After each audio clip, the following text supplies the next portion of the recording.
events sometimes not entirely convenient, are they? But then earthquakes wouldn't be either. So have we got everybody online, Heidi?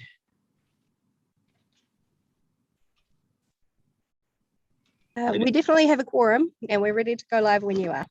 Okay, right. Oh, you mean we did that not live? Well, that's probably just as well anyway. Okay. No, we weren't live. Ready to go live in just a moment. Just give us half a second, and then we'll get the bits of paper up and ready to go. Okay, ready to go when you are, Heidi.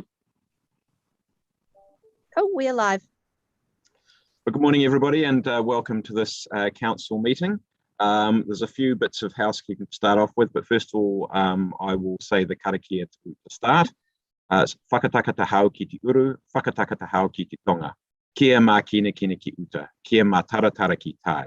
E hi aki ana te atakura, e tio, e hoka, e hauhu, ti hei Māori ora. Thank you all, councillors. Now, in terms of housekeeping business, we've been toing and froing, particularly with the auditors around the timing, and the Three Waters announcement yesterday means they've got to do some extra work on the audit. So we're going to end up having to defer that bit of the paper, probably break. It sounds as though they're not going to be available until sometime this afternoon.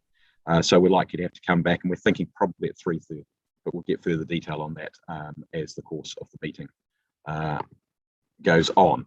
At some point in the meeting, I'll also need to leave the meeting. I'll try and stay on Zoom as long as possible, but Sarah will need to take over the chairing. Okay. Right, do we have any apologies? Apart from myself for an early departure. Okay, well, I have some apologies. Yep, sorry, I emailed Jennifer and Sarah because I wasn't sure for how long you were going to be chair today. I just have an appointment at 3:15 that I will need to be gone for about an hour. Okay. So I will move apologies from Councillor O'Neill and myself for early departure, if that is the case. Seconded by Councillor Fitzsimons, who I see nodding furiously. Could you all vote, please?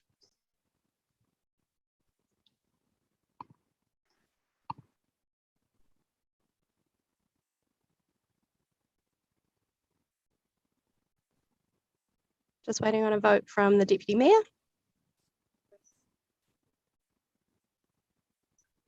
She may not be in the room, but I will. We'll take that as 13 votes in favour, so that has carried. And just before you move on, Mayor Foster, we do also have Vajeshni for the blessing. Yes, sorry? The blessing from Vajeshni. Yes, yep, we'll do that. Okay, we'll do that in just a sec. That was the next thing I was going to do. Right, so we've got Vajeshni, and is Ramesh there as well? Ramesh hasn't joined yet, so I will continue. You'll do that. You will do it for us on your own? Yes, that leaves me to do it on my own because I text him, but I don't know where he is at the moment. Do you want to hold fire for just a moment, and we do some of the other administrative things first? Yes, if you give me 5 to 10 minutes, I'll get hold of him. Yeah, that would be really good. It'll probably be not very long. It'll probably be about a minute or two. Yeah, max. Okay. No worries. Yep. Okay, thank you. Okay, there are no announcements by the Mayor. Are there any conflict of interest declarations? I see none. Thank you. Confirmation of the minutes. So the confirmation of the minutes, which is not on the piece of paper that I've got here in front of me, but it will be the minutes of the 30th of September. The 12th of October. And the 12th of October, sorry, right, two. Yeah, okay. So it's just the one, Heidi? Just the 12th of October. 12th of October, okay, thank you. So I'll move that, seconded by Councillor Wolf. Thank you. Any discussion? No, if you could all vote, please, to accept the minutes.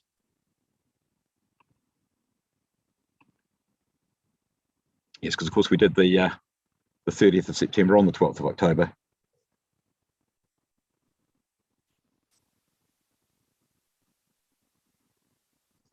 That's 14 votes in favour, that's carried. Thank you very much. There are no items not on the agenda. Now, Vajeshni, are you ready to go?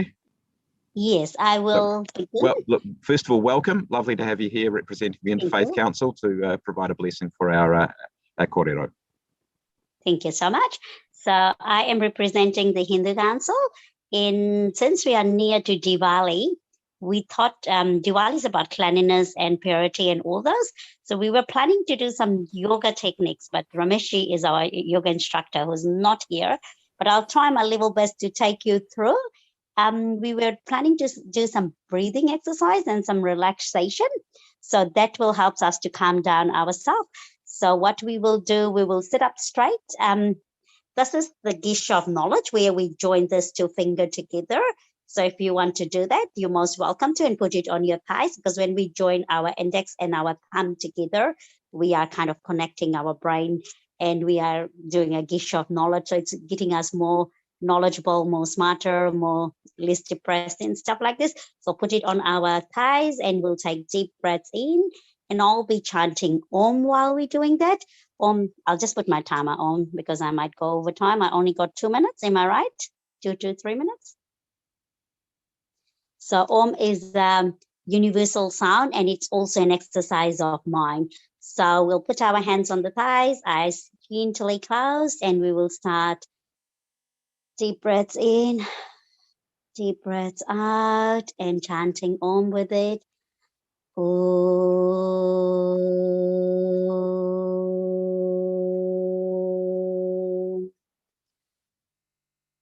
Deep breaths in again and out, and another Om. Om.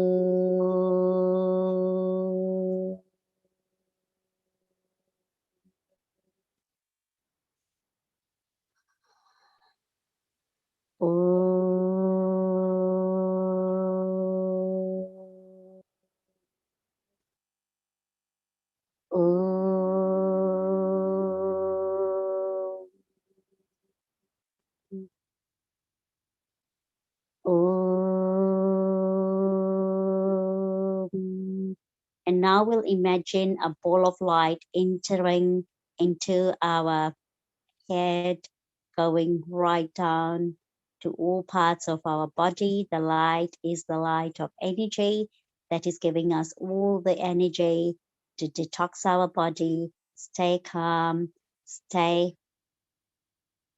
healthy, and stay prosperous.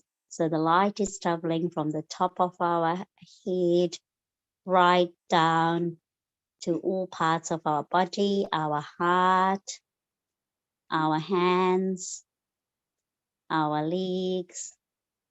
We can feel the warmth of it all over our body, and we are feeling really energized, and we are feeling really great, having a positive energy all surrounding us.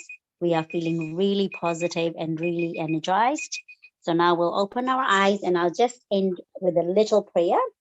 It is the Indian prayer, but I'll tell you the meaning after that. It's Om Asatoma Sadagamaya Tamasoma Jyotirgamaya Mrityurma Amritam Gamaya Om Shanti Shanti Shanti, which means, oh Lord, lead us from untruth to truth. Lead us from darkness into light. Lead us from death to immortality. Om, peace, peace, and peace all over the world. Thank you, and thank you for having me. I'll unmute myself. Vajeshni, thank you very much. I really appreciate that. Have a wonderful day, and I hope that you have made our day the more wonderful. Thank you. Okay, councillors, that takes us to public participation. James Fraser, you were accidentally missed off the list when we had the representation review submissions on the 12th of October. So you're welcome. You've got 10 minutes. If you can leave time for questions within that, we appreciate that. Okay, thank you. Thank you, Mayor. Kia ora koutou katoa. Thank you for giving me the opportunity to finally make a submission this morning. We somehow got left out last time, and before we had time to demand a full and open government inquiry, Alicia was straight in there with an apology and an offer to speak to you today, which was humbly accepted. So just when you thought it was safe, we are Newtown are back. And in case you are unaware, we are a campaign group established when the draft spatial plan was presented to us in July last year. So firstly, on the representation review, let me congratulate you on including a Maori ward in time for the next election. After the Shelley Bay debacle, where some councillors reversed pre-election commitments, it is imperative that there is a Maori voice on the council, especially with huge decisions on the horizon about the rest of that peninsula, and to bring Mau Whenua in from the cold. Sadly, that's where the praise and applause end from us on the representation review. I guess we should show our gratitude that at least on top of everything else, you didn't change the ward system, not that we would have had a preference for anyway. And apologies if you choke on your flat whites, but we have a local democratic crisis here in Southern Ward, where we have only 2 councillors who chose to ignore their constituents here in Newtown in favour of a political diktat from their respective party centrals. After months of meetings, workshops, walkabouts and submissions on the DSP, a compromise plan, as you know, was put forward by planners and was rejected by a last-minute amendment to go even further and ignore the majority of the 3,000 submissions. James, can I respectfully ask that you focus on the representation arrangements more than on relitigating the spatial plan? Yeah, I mean, it's just that the fact that our council, we only have 2, this is where I'm coming to. This is in our ward, we are different. We only have 2 councillors where the others have 3. That's the point of coming to with the representation review. Of the 192 from Newtown, only 15 were in favour of the DSP. To make matters worse, it was our 2 councillors from Southern Ward that moved the amendment. Therefore, we make an appeal to increase councillors from Southern Ward from 2 to 3. Compared to our neighbours in Eastern Ward, we have 4,000 more residents per councillor. Yet, when it could be argued that they have less skin in the spatial plan game, all of their 3 councillors were in favour of blanket upzoning here in Newtown. So out of the 5 councillors from Eastern and Southern wards, not one represented the views of those opposed to blanket upzoning. An opportunity to work with the community and speed up development was lost. I'm sorry to be pedantic, but if you look at who came 3rd in the Southern Ward at the last election, he was a Newtown resident who almost certainly would have voted against. Obviously cannot speak for him, but we think he would have been a fantastic councillor, by the way, and a voice on accessibility issues.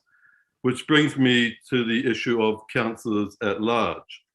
Although we have sympathy for the argument that they could champion marginalised communities instead of a more parochial councillor ward system, we maintain that the 2 parties would see this as another opportunity to influence council policy by promoting party hacks with machine-backed candidates. And these are part of the national parties that are responsible for the housing affordability crisis in the first place. The mantra behind the current deregulation campaign is we need more housing. But this has a hollow ring to it when these same politicians are silent about land banking, particularly by government or public service institutions such as Waka Kotahi, Victoria University and Wellington Airport, all of which have taken valuable land and housing in our suburbs out of circulation. Last year, we appealed to our MP, ministers, councillors to stop the demolition of 2 apartment buildings on Wellington Road, which had criminally been left empty since Waka Kotahi bought the buildings and evicted the tenants back in 2015. Only one councillor, Councillor Paul, bothered to reply. Ms. Paul said she would look into it, and then there was nothing. The scandalous demolition of perfectly good housing you might expect from a shadowy corporate hedge fund based in Panama, not by a government agency in our name. Yet there was not a peep from the others apart from the standard replies from ministers. The subsequent campaign around the spatial plan was the most divisive and dishonest that I personally have experienced. We in Newtown have a plan that would allow enough development along the spine at the same time as protecting the rug from random high-rise buildings. This was rejected by our representatives, who told us that we would have to give up our privileges as if sunlight is a privilege. And here we were under the illusion that our ward councillors worked for us, not the unborn. I know what you were thinking, here we go again, and you can call us NIMBYs, colonists, or entitled boomers if you like, and possibly you are right, but are we not entitled to a voice? My family arrived here in Newtown in 1923, and I have seen a lot of changes in my lifetime, some good and some not so good. These houses were built by working people for working families. This neoliberal plan of deregulation and demolition is the biggest threat to our community and council relations, sustainability and biodiversity here since the 1960s. And this is patently without the consent of residents. Surely this is a crisis for our local democracy. What is the point of costly consultations when they're ignored?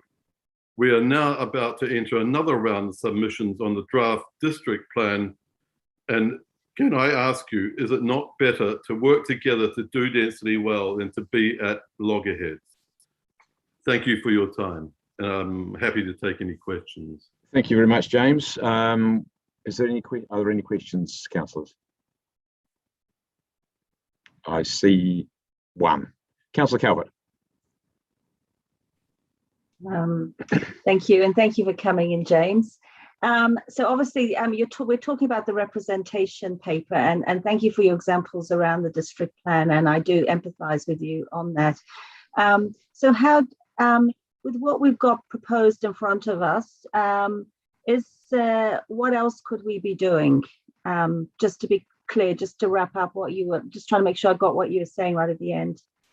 Well, I just think the answer for us is that we go back to having 3 ward councillors where, as I say, in the last election, we would have had a voice on this debate, whereas we haven't had a Newtown resident on the council that I can remember.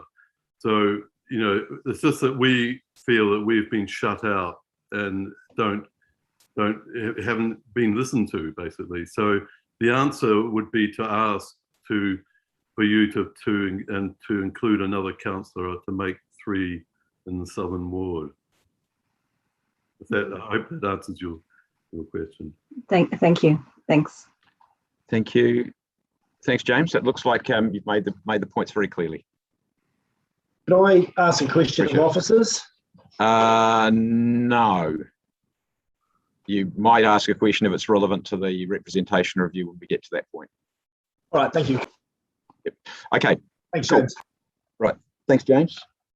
That takes us to the first paper on the agenda, which is Tākina operating arrangements. Danny, are you going to introduce that from an officer perspective? Siobhan's going to introduce it, Andy. Okay, thanks, Siobhan. Danny's here to answer all difficult questions. Kia ora, Council. And can I just before you start, can I also welcome Courtney Johnson on the Zoom as well. Lovely to have you here, Courtney. Thank you. Right, I'm really delighted to be able to present this paper. This has been the culmination of many months, if not years, of work.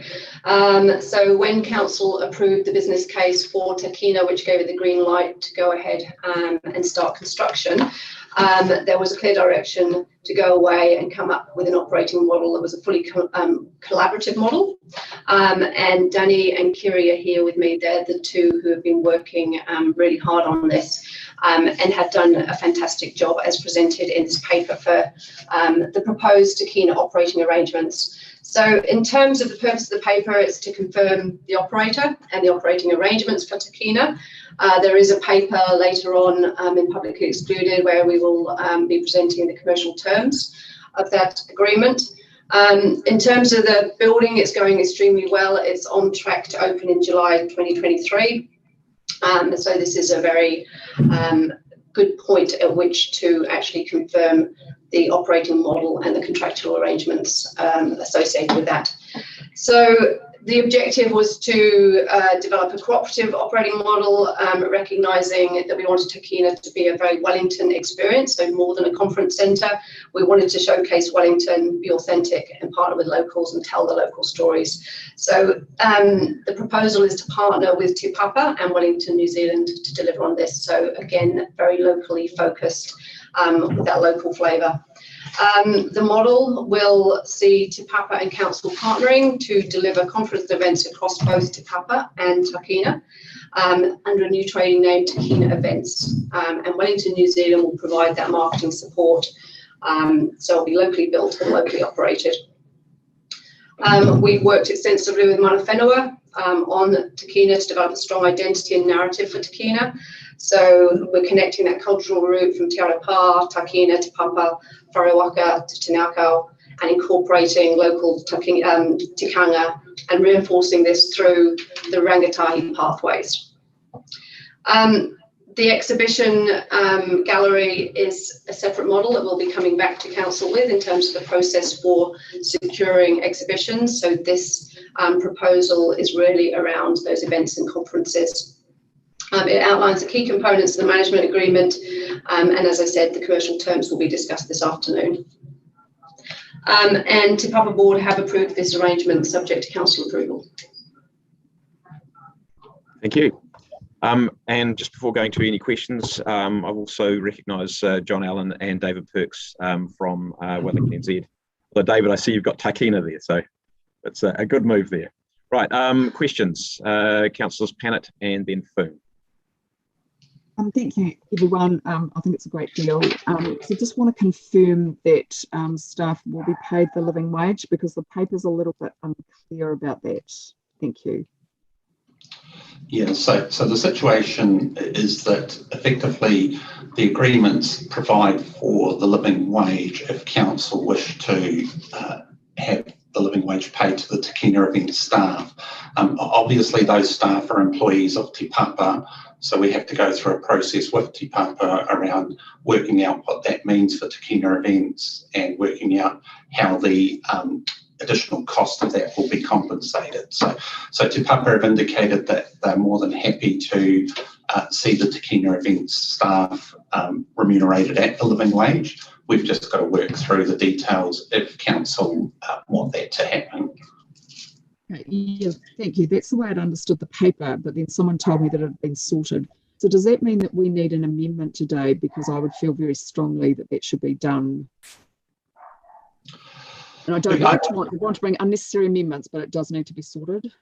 Yeah, and the reality is that we do need the instruction from council as to whether they wish living wage to be something that we now set that process in place with Courtney's team at Te Papa to work out how that actually is implemented across Tākina events. Okay, so would officers be happy just to, I mean, look, it may need to be debated, but that we instruct you to just think about how that would be done and you wouldn't have the details? Yeah, and look, we will, if council wishes to go down that route, and I think that's the logical conclusion that we've worked to on this, then we just need to be clear that we will do that, and we'll work with Courtney's team to come back before Tākina actually opens in 2023 with how it'll actually operate and what the implications of that are from a financial perspective. Okay, so does it need to be moved today as part of this agreement? Then I think I'm saying yes. Can I just hang on, Iona, can we just check, Danny, do we need to do an amendment? I'm happy to put that into the substantive if you need. That would be great. And if so, could you just do a quick bit of a write-up as to what that might look like and be happy with? Okay. That'd be fantastic. Thanks, Andy. Cool. Thanks. Councillor Foon?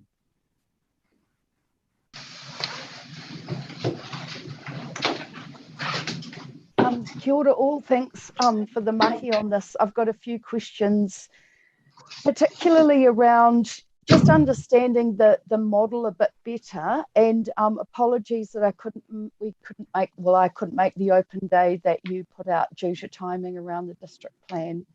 But yeah, just wanted to understand more about the risk to Te Papa, as it seems more heavily weighted. The risk will be heavily more weighted on Te Papa. So I just want to check that Te Papa's got the financial ability to sustain that. Yeah, and I think we've got Courtney with us, and that's probably a question for Te Papa as opposed to myself. But in terms of looking at the risk across this, I think both Te Papa and us have the same exposure, which is really around volume of events. And that's the key driver of success for the model, no matter who's operating it really, is how do we go about ensuring we get the best utilisation of the centre. And I think that's where the model, you need to look at it more holistically to say, well, it's that how do we market Wellington, how do we drive the Wellington side of things from the Wellington NZ, the Business Events Wellington team. In terms of Te Papa, how do we deliver a good service of a standard that's recognised for those types of facilities? And from council's perspective, how do we make sure that we're providing the quality of build and the quality of brand support? So I think it's a holistic model that we all basically have to share in together, but ourselves and Te Papa are exposed to the same risk basically, which is volume related. Thank you. Councillor Matthews. Sorry, is Courtney available to answer the question? And I did have a few more questions, sorry. Oh, Yeah. I'm comfortable with that. If Courtney, are you comfortable with that? Kia ora, everyone. Yes, I wasn't necessarily prepared to be taking questions, but let me do my best. And if you can't, if you can't just say so. Yeah, cool. Okay. No, what I would say is that risk model has been worked through really closely, and we're comfortable with it. That's what all these months of negotiation have been about getting us to that point of comfort. And I think what we're really invested in is what's best for us as joint partners, is what's best for us as the city. So it'll be that ongoing governance relationship as well as what we document today, which really ensures ongoing success. That's probably where I'm coming from. We're comfortable with the documentation that's gone through, but it will be that ongoing relationship. As we've seen, the world can change on a dime, that will guarantee that success for this joint venture, but also for the city over the years to come. I fully appreciate that. So then that is the next question. Have we got a B plan to manage the risk if the state of, unable to get the visitors that we're wanting? What is the B plan? Have we got a B plan for that? And because the paper feels like it's all going one way, and I think, we need to be open to what other possibilities may bring out.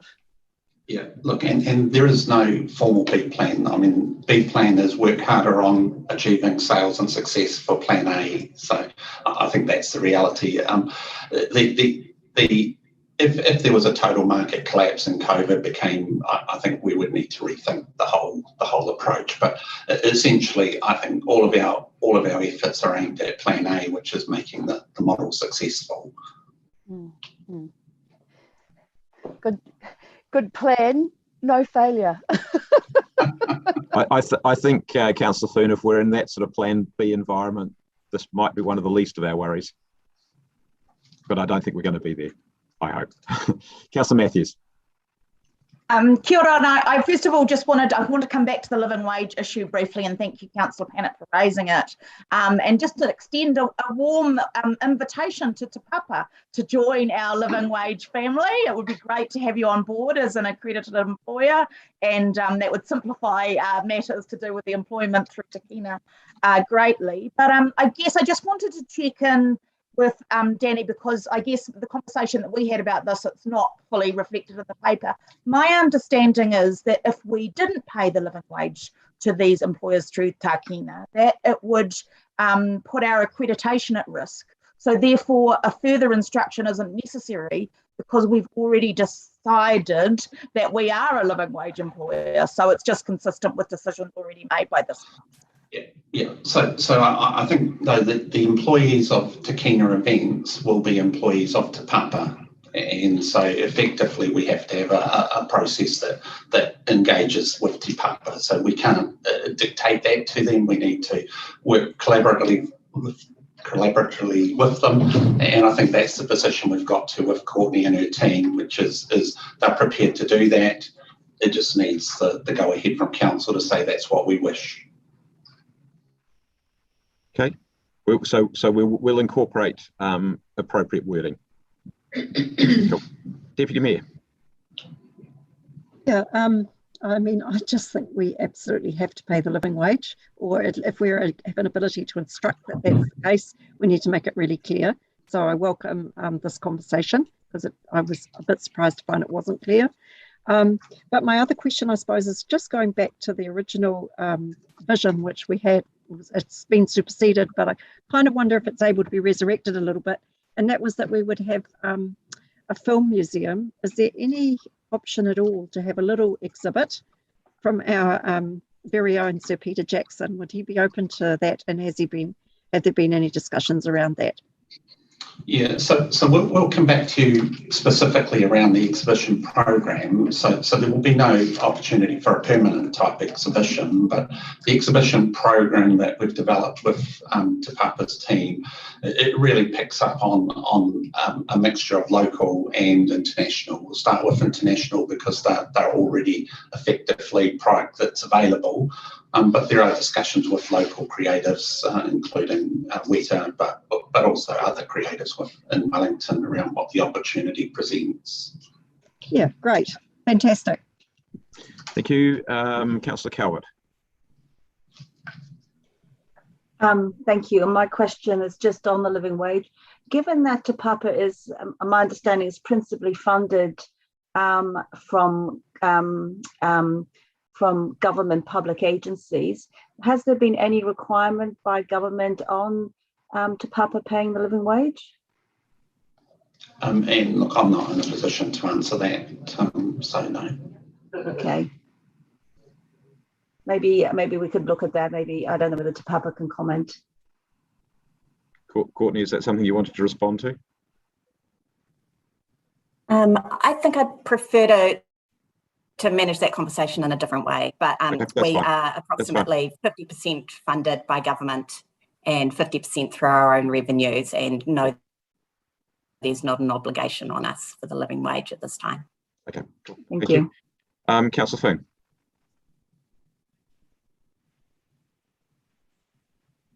So just following on from the living wage, but talking about consistency through business practices. So it's just an interesting model to all of the ones that we've got going on at the moment. For example, our CCOs, we have a statement of expectation, where a letter of expectation, where and they've come back with a statement of intent around our te ata kura, our climate change goals and waste minimisation goals. And I see that they're in the paper, but I guess, and also around a strategic procurement framework that we've got going forward. So how will we make sure that these are aligned with council business practices in terms of our expectations? Yeah, look, and I think you can probably take a little bit from evidence that the evidence that we can see with Tākina is the 5-star Green Star. It's the only building council's got in that stage. So in many ways, from a sustainability, we're leading the way as opposed to followers. And I think you'll find the same when you get to your management practices around sustainability of waste, recording of how we use energy, etc., the grey water systems. We'll actually be quite a leader in this space, and I think that's part of the positioning of Wellington and Tākina as a operation is around. It's got good credentials, and that's what the market expects of venues of the standard. Great. Okay, we'll be looking forward to that, to supporting us with that. And just one more question around some of the practices, and it was in paragraph 52 on page 15N. But we talk about ethics and just understanding the types of conferences or that might come through. So just to avoid some of the contention that we had earlier this year, what will the process be so that we can alert ourselves early to those, to not put ourselves in those situations?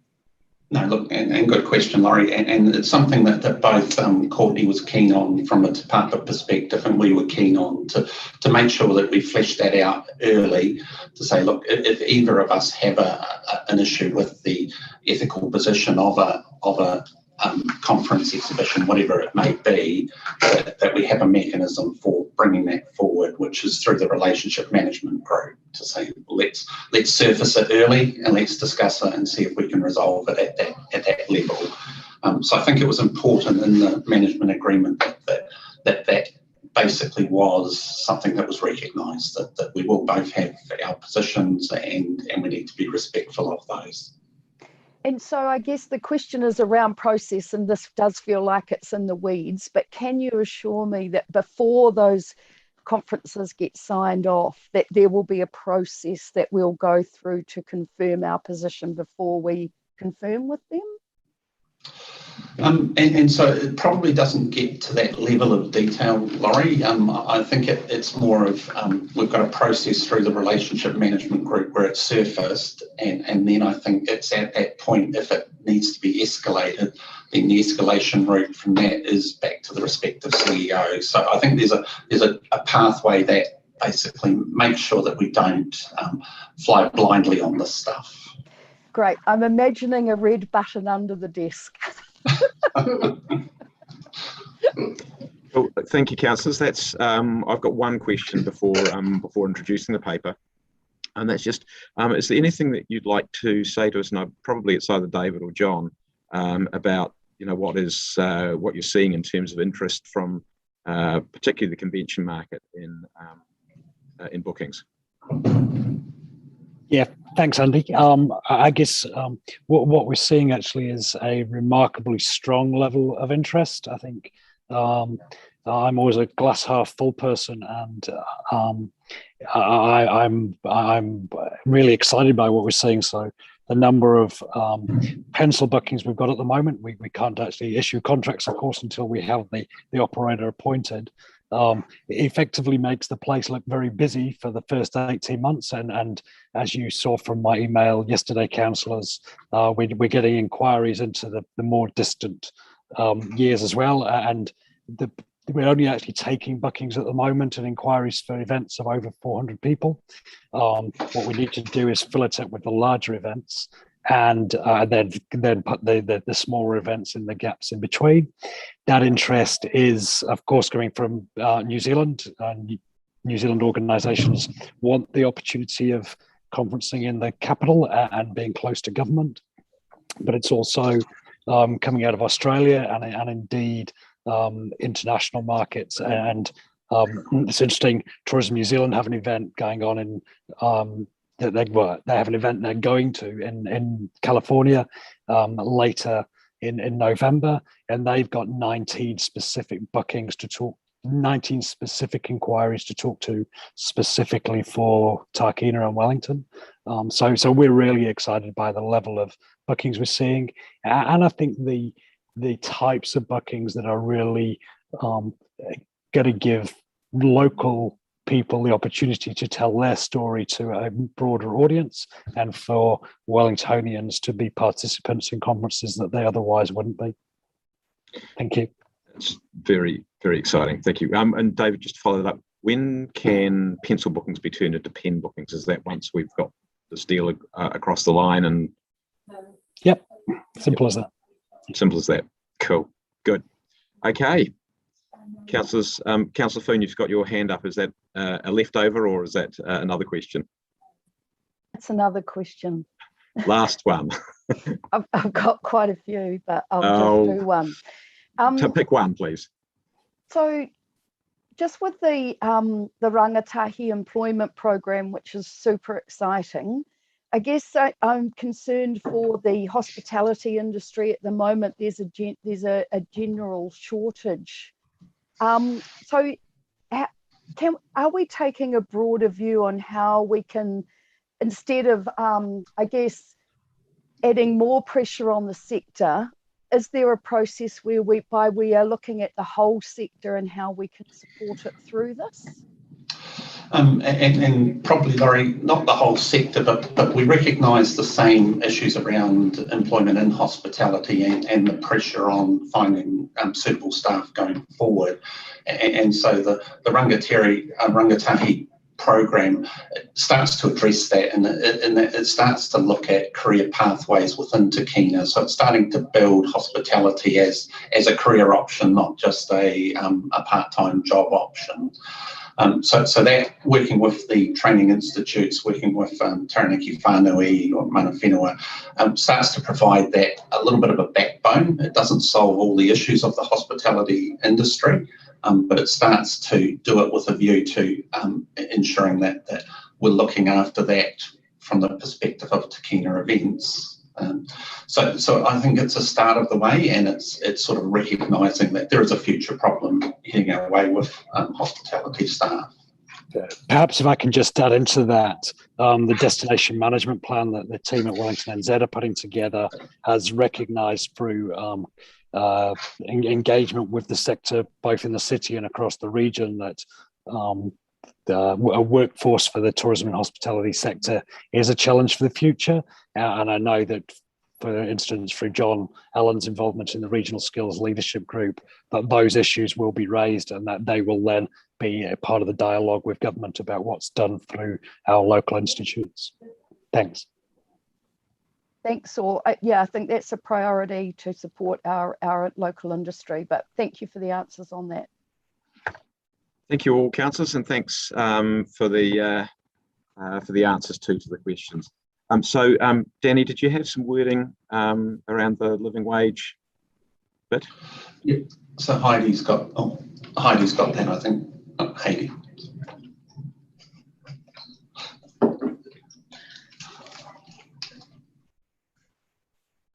Cool. We happy with that, team? Looks pretty good. Okay, look, thank you very much for that quick work. So if we can take that off the screen so we can see each other, that'd be great. Look, I'm going to introduce the paper. First of all, I just want to say this is a milestone event. There'll be quite a number of milestone events for Tākina, but it's been the result of long and complex discussions. I think the paper alludes to those conversations being longer and more complicated, and there are a whole range of reasons for that.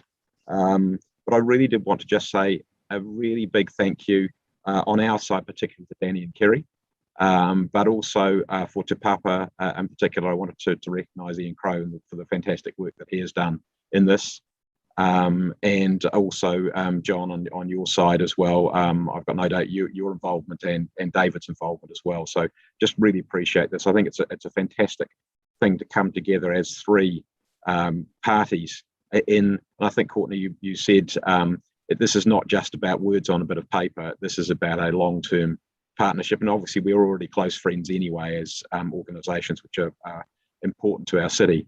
But to be able to come together in this way formally on a long-standing basis, I think is a very, very powerful, very powerful message. And I want to say well done to all of you.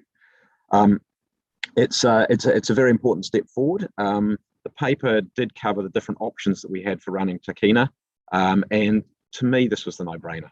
It had to be. I mean, Wellington NZ are great at attracting conventions and supporting events, and have done it. You know, our events program, I think, is second to none, and I think that bringing that expertise will be really fantastic for Tākina. And Te Papa has such a strong track record in hospitality, in running events, in running conventions themselves, but also particularly what attracted me was the expertise that Te Papa brings to the table in attracting exhibitions, in curating exhibitions, creating exhibitions, and touring exhibitions. And I think you put that expertise together, it will be just incomprehensible for us to be acting in competition with each other literally across the road from each other. So to come together with all that expertise, I think is really, really, it's a no-brainer, and I think it's really exciting. I think it'll stand Wellington in really, really good stead, and in fact stand New Zealand in good stead. The other thing I really love here is that it's an opportunity to do something which is really Wellington. And I think you saw the model that Te Pai has got for Christchurch, and that which is having an international operator. You saw the model which the International Convention Centre has got in Auckland, which is obviously a very commercial Sky City one. Whereas here we get that opportunity to be able to tell Wellington stories, to be able to provide career paths and employment opportunities, training opportunities for rangatane, and I think that those things are really, really exciting. I think the way in which Tākina is shaping up as a building, it looks fantastic. I think most of you have now been around it. It's going really, really well, and it's great. We've got another great partner there in Willis Bond and LT McGuinness for actually doing the delivery of the building. The name, I think, the logo, I think, are really powerful. And obviously, we've had Taranaki Whānui working really hard to do that and to be able to tell some of those stories. I think that's very, very powerful as well. The question has been raised about a plan B. And look, we've had plenty of doomsayers who are saying, oh, we shouldn't be doing this. But we are. We're committed to it. There is obviously, and that's a commitment which we made some time ago. But I think it's really great to hear the strong level of interest already in conventions. I think people will, COVID has put a dent in the world's coming together. But I think you're seeing that people still want to come together. If they don't, well, you wonder what the purpose of having a city would be, because cities are all about people coming together to do things together, to enjoy each other's company, to bounce ideas off each other. And I've said for some time that Wellington is the place in New Zealand, it's the place of the big conversations. It's the supreme rais situ, it's the middle of our country. That's why Parliament's here, because it's the middle of the country. It's a place that people get to from the far north to the deep south. And that's still the case. We still have the best connections in terms of aviation to make it easy to get to. And so, yes, there are risks in this, but there are risks in everything that we do in life. But the bigger risk was to curl up in a ball and to say we don't want to have any decent convention facilities. And the certainty in that would have been that we would have had less activity, we would have had less employment, would have hurt our hospitality industry, our accommodation industry, and people who are looking for careers in this industry. So the certainty would have been, if we weren't in this, that the city would have curled up in a ball and not been quite the same as it could be. I'm going to just finish by saying that pre-Tākina, we basically had a pretty, if you've ever been involved in trying to organise a convention in Wellington, the offering wasn't great and hasn't been great. There are buildings which are not purpose designed for it. This is purpose designed. It is now going to be able to be run in a way which I think will be an exemplar, and I think this is a really exciting step forward for Wellington, and I'm delighted to be able to move it. And again, want to congratulate all of the team, the 3 partners in this team, for putting together the arrangements which we've got in front of us. So I'm delighted to move. Who is going to second for me? Councillor Foon, do you wish to speak? Yes, I'd love to. Thank you.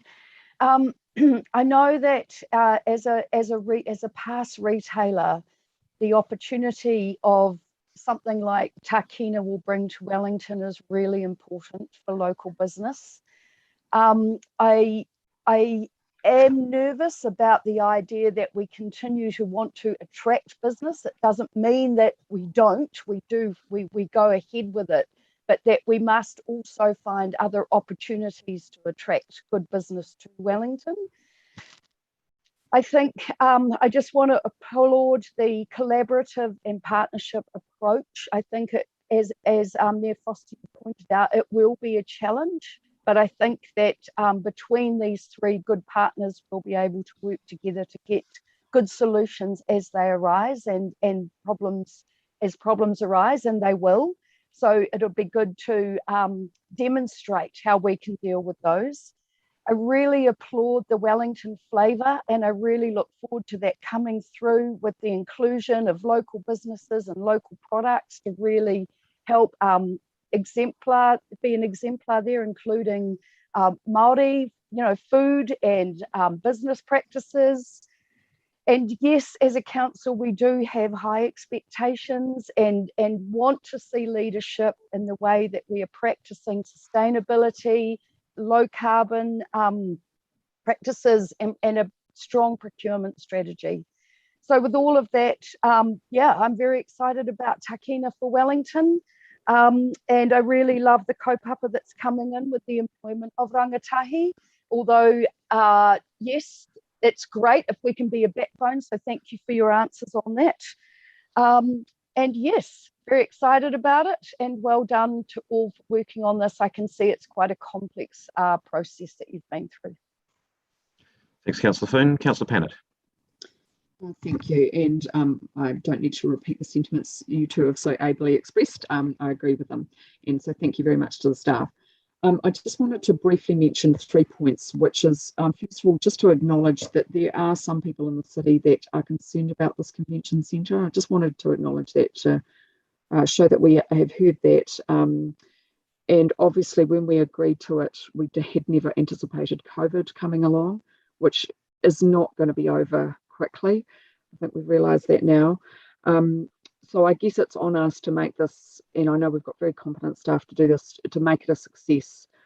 Because Mayor Foster, I do believe that we should bring people together. Zoom is not the best forum for doing that, and so I, for one, will be very pleased when we can do more meetings in person. But I just do want to acknowledge that some people felt the building could be used for other purposes, but I understand it's difficult to do that. And the way I saw it, it was a reasonably benign way to make money, and it is not an international convention centre. We will not be having lots of people coming from overseas. It is really a national one, so that's easier. Look. Second point is just that this is the first Green Star building that this council has built. I want to thank my colleagues from the previous training for supporting my amendment to make that happen. As Councillor Paul points out, that's not everything. It's still got gas boilers, so we've still got a way to go. But look, at least it's a real stake in the sand to say we, as part of our climate commitment, that we will build buildings to a much higher standard. And I appreciate the location is problematic, but obviously we will need to look at that as we do our adaptation planning, where the city goes next. And finally, look, thank you to Councillor Matthews for doing the work on the living wage. I understand that there was some discussion around the wording, and I'd understood it being sorted, but when I read the report, it didn't look like it had. It's absolutely critical that these workers are paid that wage. This council has made a very strong commitment to the living wage, and we must follow through with that. And I think it's a good signal. And just also to say that I hope we will give older workers a turn as well.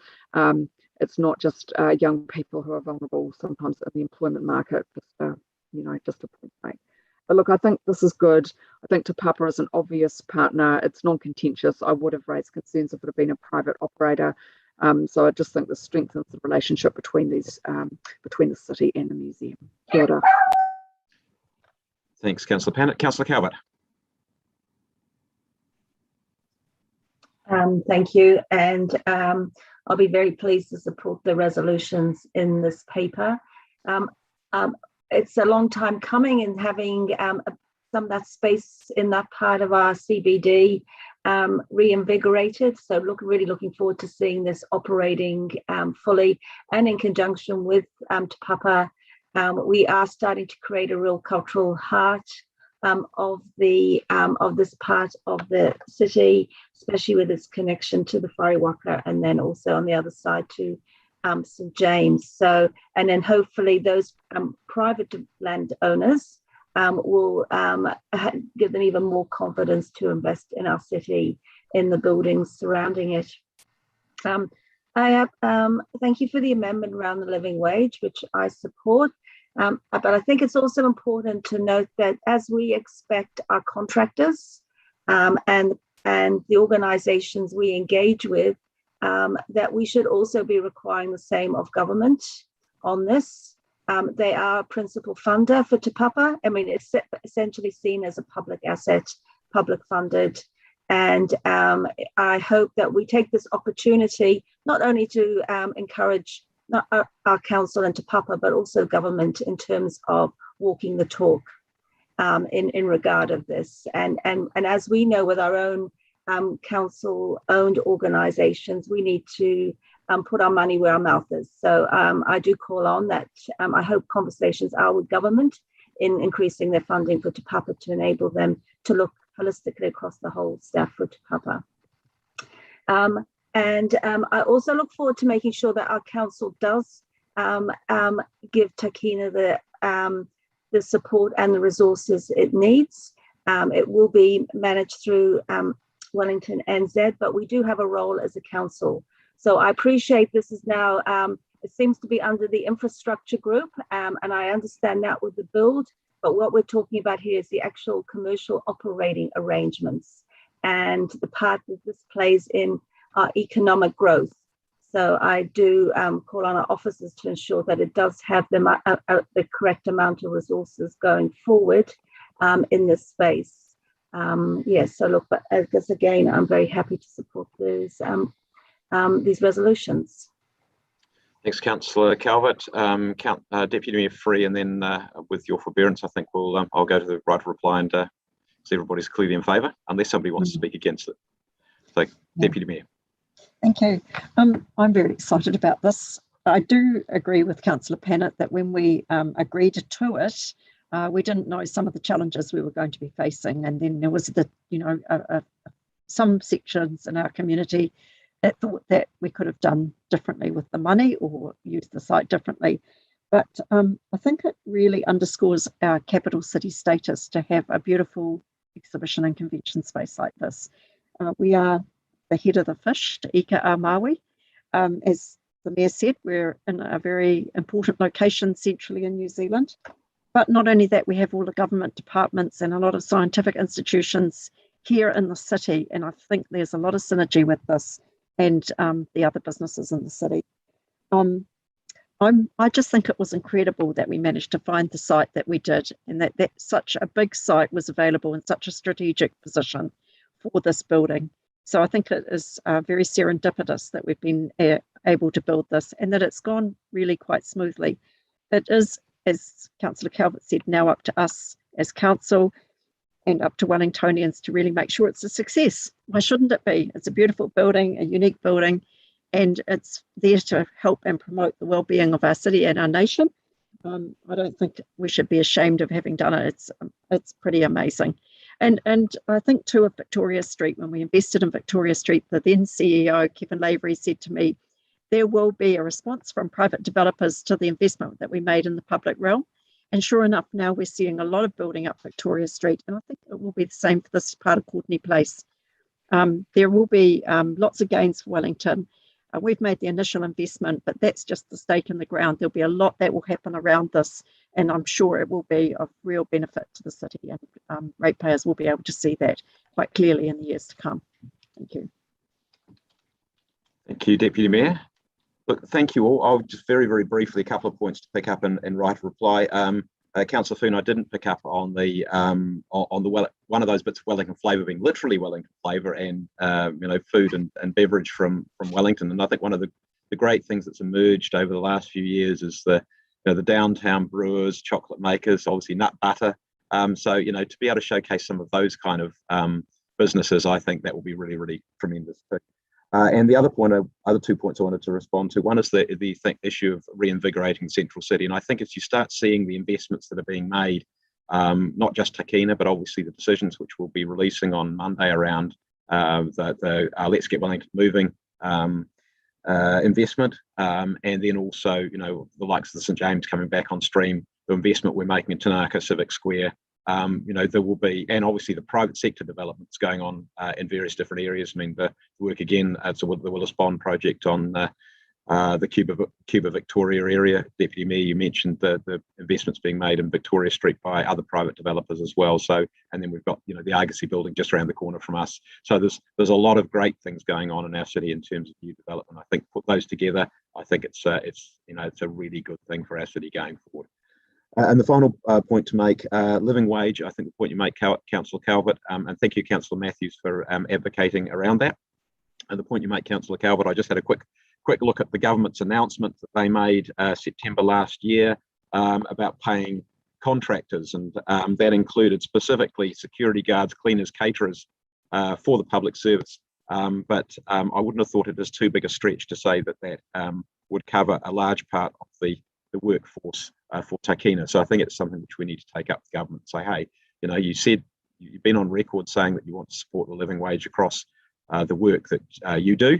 How about it for Tākina and for Te Papa? So, councillors, we'll move to the vote, please.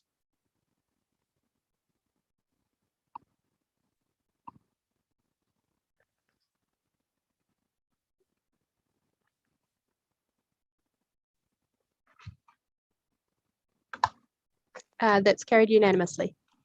Thank you all. Very much appreciated. Right, okay, we'll move straight to the next item, which is Vacancy and Council. And I am simply going to move that without, I don't think I need to say anything, seconded by Councillor Pannett. So, no, sorry, we're going to have a morning tea break. I was going to try and get a little bit more done if we can. Okay. So is that okay? People comfortable with that? Okay, well, can we do that at 11? So is that, people live with that? Okay, cool, let's box on then. Okay. Andy, right. Are you aware of the amendment that I've suggested that's been pretty much agreed and people are in agreement, which is, I thought we could maybe incorporate into the substantive. You mean in terms of the substantive? Yeah, okay, in terms of personnel, right, okay. So yeah, just in terms of well, I will take a quick step back there, right, got it. Yep, okay, so that's in there, thank you. Okay, yep. And I'm happy to second the paper if that's okay, happy to move it as such. Okay, so seconded by the Deputy Mayor. Is there any debate? I see none. Okay, we'll move straight. Oh, Councillor Pannett. Sorry, I do have an amendment. But does sorry? Councillor Rush want to put his up first? It might make more logical sense in terms of our amendments. Yeah, sorry, were you then about to sign off on the... Yes, he was. Yeah, nice one, Andy. Well, that wasn't a nice one. That was pretty straightforward. Well, the problem is, though, that we've got a lot of buttons that we need to figure out what we're doing with to try and get ourselves to speak, you know. Yes, I know you're in a hurry, you're on a promise. No, I acknowledge that Zoom is not always the easiest thing to juggle. So, okay. So I'm not aware of your amendment, Councillor Pannett, but Councillor Rush. Can we see the amendment? So, you know, and I'll speak to it. So, colleagues, I mean, I do apologise sincerely for this last-minute amendment. When we first got advised by DEM Services, we were told that we needed to appoint someone today, and the flavour that I got was that person needed to be ready to pick up and start running with the ball. And as a consequence, I had 3 conversations with different people, one of whom was affiliated with the same local party that I stood for in 2019, but 2 that weren't. And for different reasons, they were all ruled out. And the Deputy Mayor is aware of those conversations. However, upon reading the paper at 4 a.m. this morning, given what went on yesterday, I realised that there was some detail that I had overlooked, which is that there is a 30-day stand-down period for individuals to be considered and to be able to maybe reorganise their businesses and to be able to be available. So I reignited a conversation that I'd had with John Panovich, who stood for the Northern Ward, and John probably sent to write similar politics to Councillor Sparrow, former Councillor Sparrow. He got 5th in the election. He got nearly 2,000 votes, and I'm tabling the votes there. So you can see he is the chair of the Ohario Makara board, got 2nd in the votes for that. He has campaigned twice now, and I guess where I suppose see the value in someone like John is that we've just heard from one submitter about having only 2 councillors in a ward. I know Councillor Condi and Councillor Day will work very hard in those wards, but there is without doubt a significant support for centre-right people, which would probably align more closely with someone like John. So as a consequence, I think that that the decision today is not a final one, as I read it, and I'm happy to take advice on that. But really is that we can shortlist John as a possible candidate to look after those good folks for the Northern Ward. That Councillor Sparrow is unable to. Councillor Sparrow is comfortable with John's name being put forward. It's not an endorsement, but he's comfortable with that. And as a consequence, I think that that's giving effect to democracy. We will come back in about 30 days' time and be able to confirm that appointment. That gives us a bit more time to do some more due diligence for those that need to. So I believe Councillor Calvert, you're in a second. You're on mute. Yes, I'm happy to second, and I'll reserve my right to speak. Okay. I'm going to ask a question of officers because my reading of the law was that the appointment is made. If we make a decision today, it's either vacant or appointment, and the person who's being appointed. There is no any time frame beyond that. Am I correct? Mr. Mayor, there is a month period which enables basically officers to check the availability with the named person, and I think that's just to provide for the eventuality that a council might well decide to appoint somebody, but circumstances could change. So it does have to come back to the council in a month's time to be confirmed. Interesting. Okay. Right. Those Councillor O'Neill, is that a question or a speaking? And likewise, Councillor Young. I have a question. Okay. Councillor Young, you have a question too, or speaking? Speaking. Speaking. Okay. Councillor O'Neill, question. I'm unsure whether officers could answer this or Councillor Rush, but my question is, what conversations have been had with John? Has he, made any? Okay, that's definitely for Councillor Rush. Okay. Yeah, thanks, Terry. So I did speak with John about when this first happened. In the conversation, he was definitely interested, but I explained to him that the appointment was going to be made today, and as a consequence, he felt unable to really reach out and to commit because he's currently running a business as a chartered accountant and has got, obviously a book of work to do. But when this 30-day period arose and became clear to me, I went back to him, and that's when he said that it's certainly something that he would be able to reorganise in short notice, particularly given the timing of the year. We're going to go into a recess, so that would really effectively, his starting point would be beginning February, other than a couple of meetings later this year. So as a consequence, he did reconfirm to me that he'd like to be put forward. And again, I do apologise for this very late notice. Okay, Councillor Condi, is that a question or speaking? Yes, it's a question. Okay, we'll do that. For Stephen, if you could just clarify, so I just want to check that I've got my understanding right, that the decision, if we were to decide to appoint someone today, that person has 30 days essentially to turn down that appointment. But as long as they're on board with it, essentially it goes through automatically. But if they were to turn down an appointment, then we have another opportunity in 30 days' time to appoint someone else. I just want everybody to be completely clear about exactly what the process is from here. That's correct, and Jennifer might wish to add something here, but in effect, if in that 30 days that person said, no, I'm no longer available, it actually creates another extraordinary vacancy, which starts the process again. Thank you. Jennifer? Yes, you put it well. So it would indeed create another vacancy if they weren't. Otherwise, the day after that November council meeting, if they were endorsed at that point, the following day, there would be a councillor. Thank you. I think we're clear. Right. Okay. Councillor Young. Just very briefly, I welcome the idea of someone else who is fiscally dry and on the centre right. However, I think this is not the right thing to do. It's nothing to do with John. I know John. I'm sure he'd be a terrific councillor.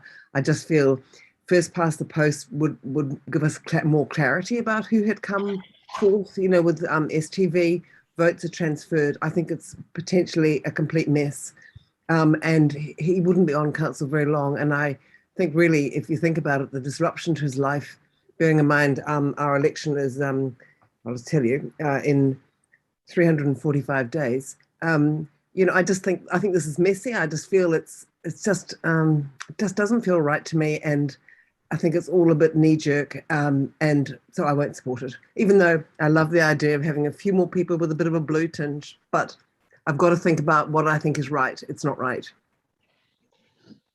Thanks, Councillor Young. Is there anybody else who wishes to speak?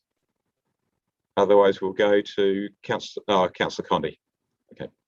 I'm not encouraging lots of debate, but obviously. Thank you. I just, I guess, share some of Councillor Young's concerns, particularly about this being at very late notice. I'm quite uncomfortable with the idea of somebody's name being put forward when we, haven't actually all had a conversation. We haven't actually.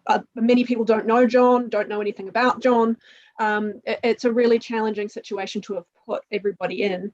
I was at the Johnsville Community Association last night, and certainly there were some people there who were keen for the idea of an appointment. The community were keen for the idea of somebody to come in.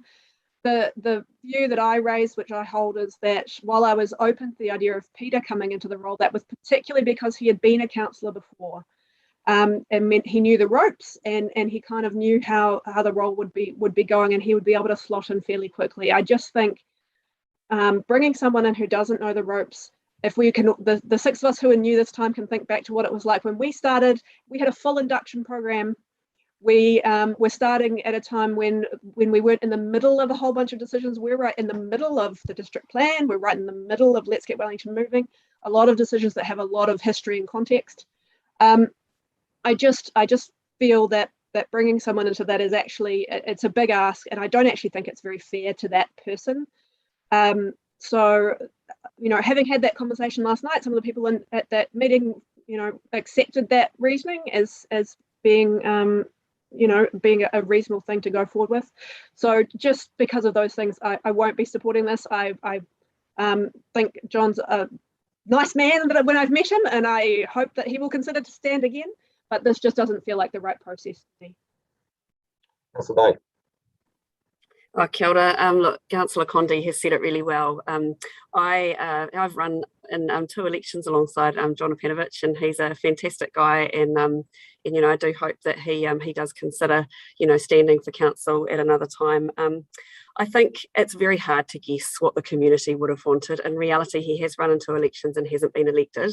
And in the first election, there were 2 open spots that didn't have anyone in them. So I think it's just very hard to judge what the community would have wanted. And I think it's best that we don't try and step ahead of that. I obviously was very supportive of Peter Gilbert being appointed, but I understand, the situation is not straightforward for anyone. And I think Councillor Condi, you're right to acknowledge that, and Councillor Young, the upheaval that it is for someone in coming in to a council that has some pretty complex, long, ongoing decision-making processes going with district plan and Let's Get Wellington Moving, and those are really big things to get your head around quickly. And I think actually just working in understanding the council processes when you don't get that full induction is a really big ask. And I think at this point in time, there's no clear mandate as to who that would go to. And I think we really need to be cognizant of that and focus on the job we've got to do, which people are doing. And I embrace that. Thanks, Councillor Day. Councillor Calvert. Thank you. And yes, like Councillor Day, I've known John through the last couple of terms of elections. He's been on the Makara Ohariu board for the last 5 years, and I understand he's now chair. He actually did I don't know whether you remember, but he did attend our induction because when we do our induction, we invite community board members, and I know John was at least some of those sessions.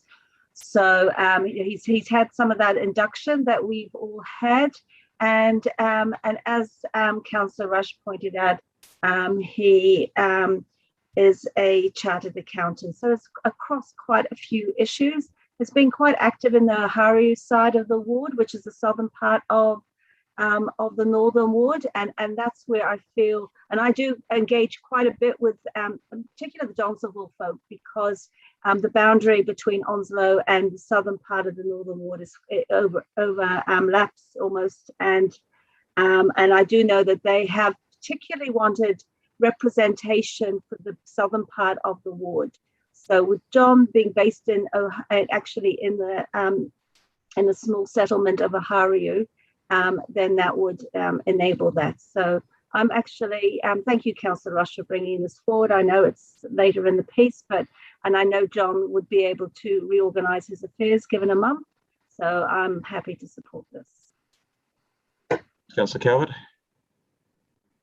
Councillor Rush, before we just reply, the one thing I would say is that I agree with everything that everybody said. I think John is a tremendous person. I likewise hope that he would put his hand up for election, but I do feel uncomfortable with us picking people, particularly if we do that, whether we're right, left, centre, if we're trying to pick somebody to achieve a particular outcome. And in that I completely agree with Councillor Young. I very much welcome his contribution, but I don't think it's the right thing to do. Councillor Rush. Well, all those times I backed the mayor. Well, what do you know? No, I'm only kidding. Hey, thanks. I really appreciate the respectful discussion, folks. I too a little bit uncomfortable, but I guess I come down to there is this provision in the legislation, and I can't think of a better suited person than John Opanovich to actually step in and pick up and run with this ball. And we do ask Liz Kelly has done that in spades, and we'll be asking our Taranaki Whanui folks, I think it's next month, to come in at cold and pick up and run with the ball. John is clearly in tune with his community, follows local body politics like I never did. So I think, and particularly with that summer recess coming, there's ample opportunity for him to be brought up to speed, if that's what we want. And I do think that, although, as I say, Councillor Sparrow did not formally endorse John, that's Malcolm's style, but he would certainly be comfortable having someone like John representing those people that supported him and were his base supporters. So, and I guess one other thing, colleagues, we're always after gender balance, aren't we? Gender balance, can we have some gender balance, please? Oh, you're persuading me now. So, yeah, so anyway, I appreciate the comments, and I'm sure John will also appreciate those comments. And I will still nevertheless submit this to the vote. Thank you. Okay, councillors, we'll vote on the amendment, and then. Oh God, that's right. We've got some other things.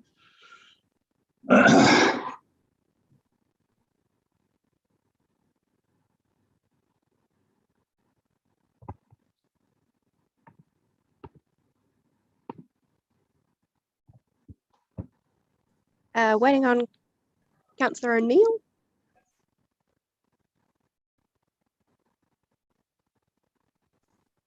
So there is 3 votes in favour and 11 votes against, with the votes in favour being Councillor Calvert, Councillor Wolfe and Councillor Rush. So that has lost. Thank you all. Councillor Pennant, are you moving an amendment of some sort? Yes, I am. Okay. So I'll just remove my vote. Thank you for that, Mayor Foster. So look, councillors, I genuinely am not grandstanding or trying to be difficult with this one, but I do find the recommendation 6 very tricky. And I think just given the context of COVID and how many people are struggling economically at the moment, that this just is a bit of a difficult one. I am very grateful to all of you for your very hard work. We've done a lot, especially over the last few months. I'm probably not the only one who hasn't had much sleep because we have been doing so much work. But I just do feel that the law puts us in a very difficult position and says, oh, when you don't, and we have rejected the idea of appointing someone, tells us that we have to give ourselves more money. And to be honest, it would be helpful if there was a change to the legislation and the REM authority had complete authority over that. I think this puts us in an extremely difficult position. So all I would like to just note to the city is that we, as a result of this vacancy, that we will have a discussion, really, that would be better, giving the money back to council or to some other charity that people find appropriate. Just because it, from my perspective, with the exception of the Northern Ward councillors, it's probably not so much about new functions and new workload. I am happy to just go onto the Recs committee just to help out, and that's fine. It's just part of being part of the team. I do acknowledge that the Northern Ward councillors may have some more work, so I look forward to hearing what you have to say. But I just do think it is very difficult when things are very, very troubled in our city at the moment. People are losing so much business because of COVID. So I think it would just be a nice signal if we could do as this recommendation says. And yeah, I just again say I'm not trying to be difficult. I just think this has been a difficult decision to put in front of the council, and that this is the best remedy. Kia ora. Thanks, Councillor Pannett. Do you have a seconder? Yes, Councillor Foon. Thanks, Councillor Foon. What? Do you wish Reserve to? my right, thanks. Okay, thank you, Councillor Condi. I have a question for staff. Yep. Stephen, basically, you sent us an email earlier with advice from the Remuneration Authority. My concern is that the wording of this amendment might actually be unlawful, that we can't actually agree in principle to intend this. The advice we got from the Remuneration Authority was that we could note that councillors could do this. Can you comment on that, please? Yes, look, our General Counsel has sent an email to councillors, so you might not have had a chance to have a look at that. Our advice is that if council wishes to pursue this, that it would be more appropriate to note rather than to agree in principle. However, our General Counsel has said that given that it's an agreement in principle that councillors intend to, that it's probably okay. But in talking with the Rem Authority, they were basically saying, look, the council has to fully allocate the money, and what you do after that is it's an individual choice for councillors. So I guess what we're saying was that this resolution really can't bind each councillor, which is an individual choice what you do. So that in short is our advice, that if the council wishes to send that signal, then a noting recommendation would be more appropriate than agreeing in principle, but your call. Okay, those questions, Councillor Calvert and Pat, well, Councillor Pannett, you should have a question about your own. No. I just wanted to be clear that I'd accepted the officer's advice and have asked Hayley to put the noting one up. So that's what has been put up. Okay, cool. Yep. Councillor Calvert, is that a question or speaking? It's a question of officers. And I just really want to question their advice that they're, even though they've said they're happy with it noting, you've got intent in the words intend to. Shouldn't that actually be may? So noting that councillors may rather than intend to would have been a more appropriate wording.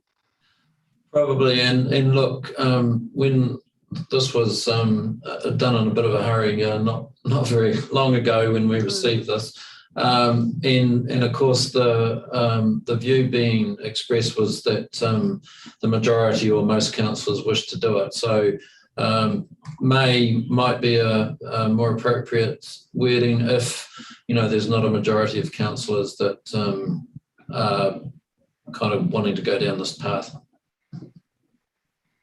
Well, isn't it made?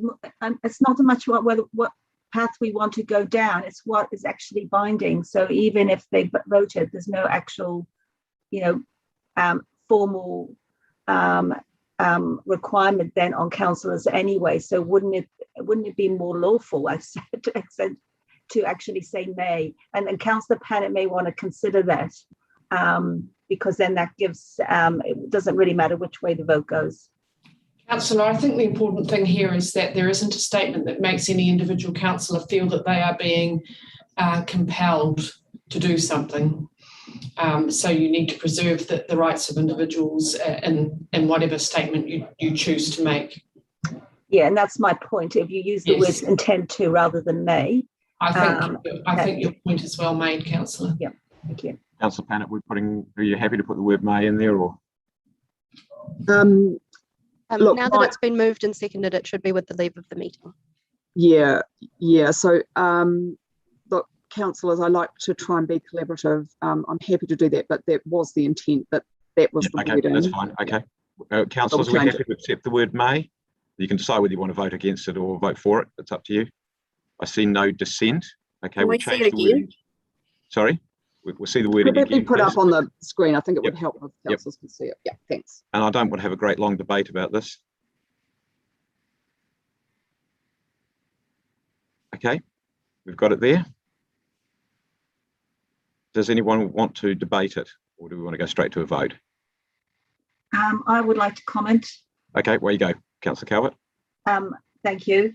And I appreciate Councillor Pannett's sentiments in putting this up, and as commented, because of our business community suffering, I think we, rather than thinking about giving them a few $1,000s back in grants or whatever, which may not make it to them, I think it may be more appropriate for us to make decisions that support them.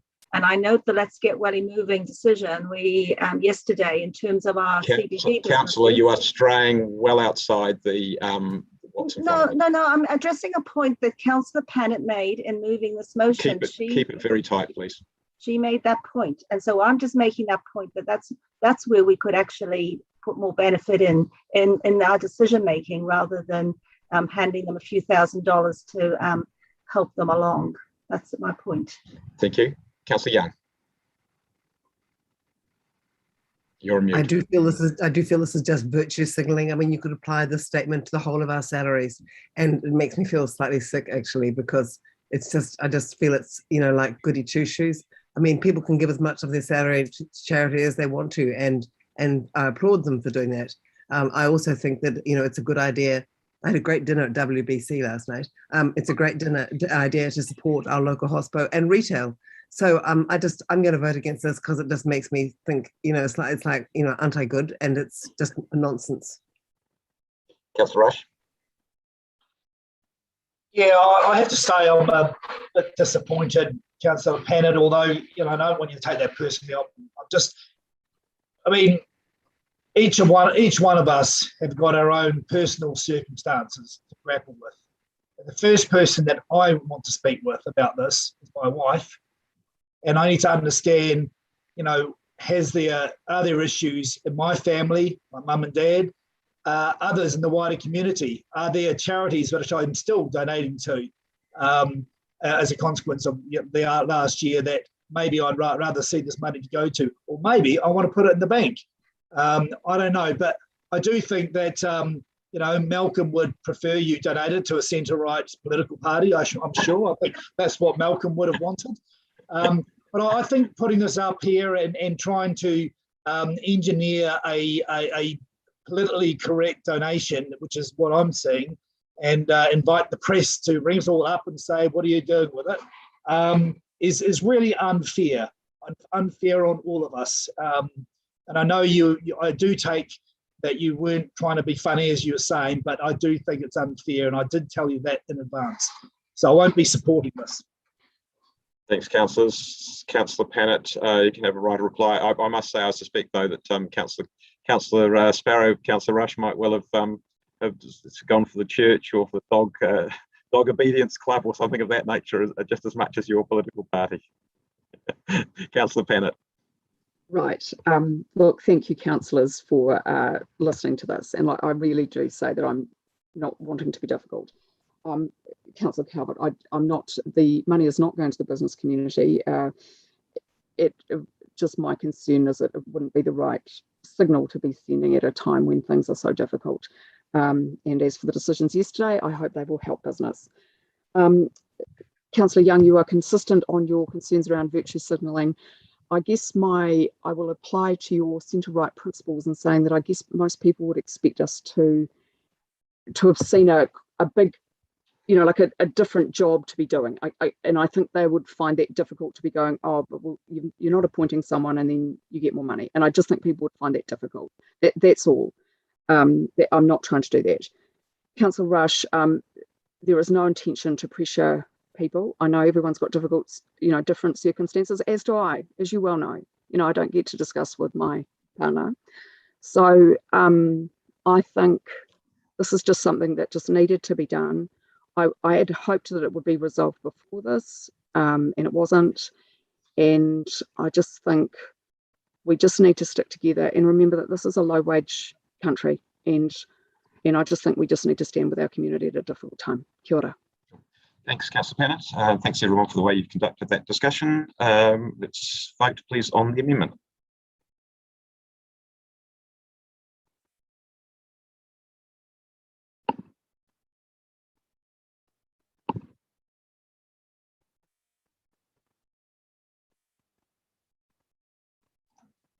So that is 4 votes in favour, 10 votes against. So that has lost. Those in favour were Mayor Foster, Councillor Pennant, Councillor Foon and Deputy Mayor Free. Thank you. We go back to the substantive. Is anybody else on the substantive? I see no one, so let's vote on the substantive and then you can have a morning tea break.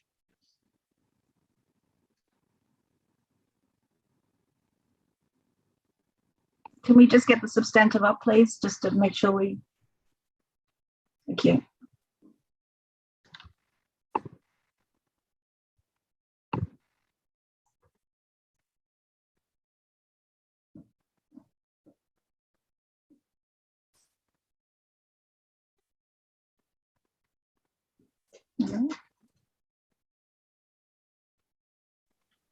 Just waiting on Councillor Pennant, Councillor Foon, Councillor Rush and Councillor Paul.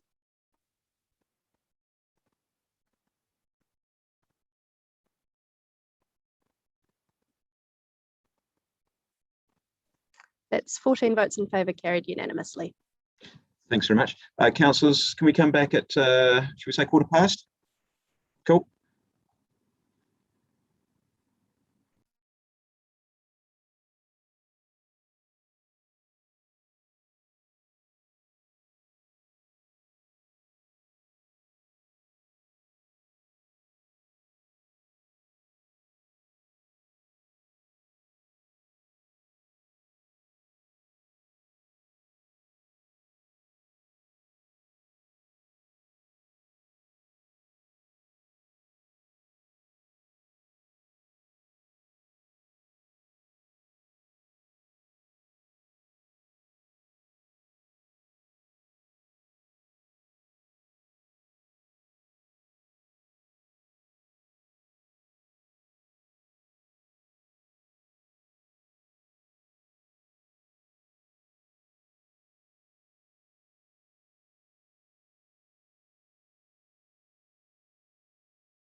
Welcome back, everyone. Do we have a quorum? 1, 2, 3, 4, 5, 6, 7, 8. We do.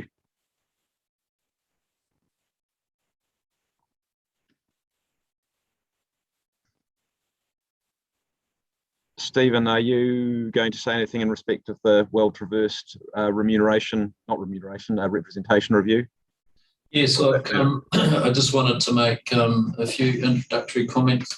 I take the report as read, but just to do a little bit of a recap, 13 May, the council resolved to establish a Maori ward for the next 2 elections. And as a result of that, required the council to undertake a representation review. The 3 factors that council must consider in any representation review relates to Wellington City's community of interest. How can those communities be effectively represented, and how can those communities be fairly represented?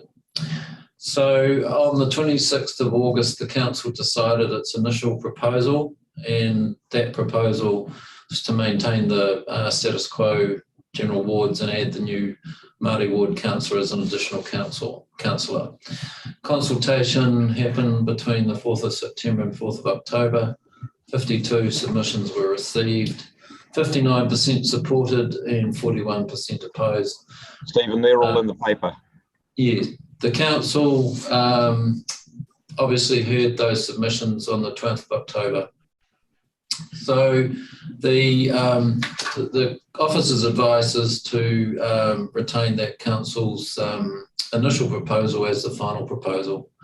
So that's probably all I need to say. Thanks, Stephen. Councillors, are there any questions? I suspect that's unlikely. Councillor O'Neill.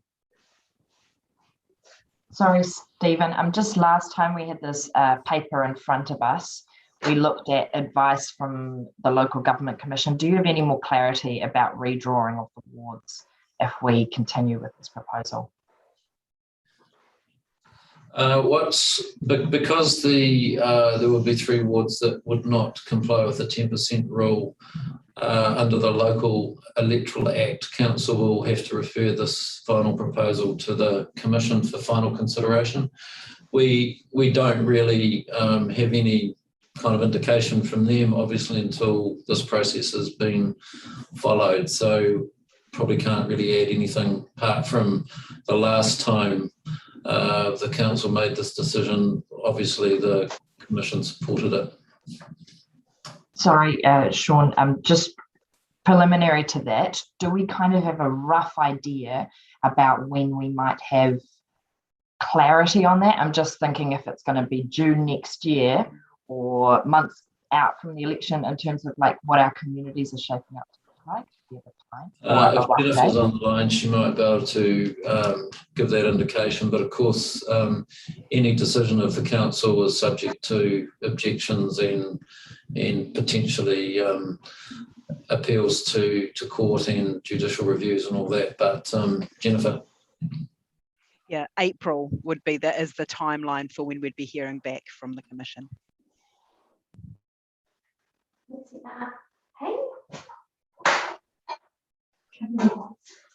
For me now? I think it is.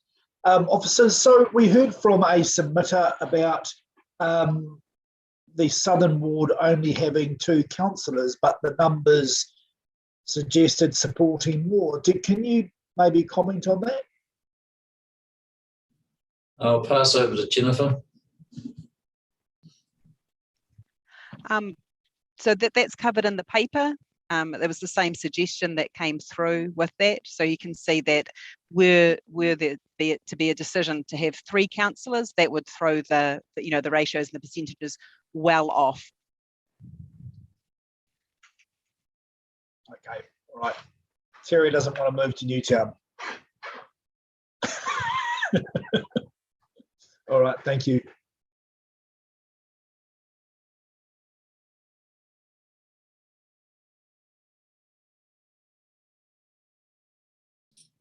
Andy, you're on mute.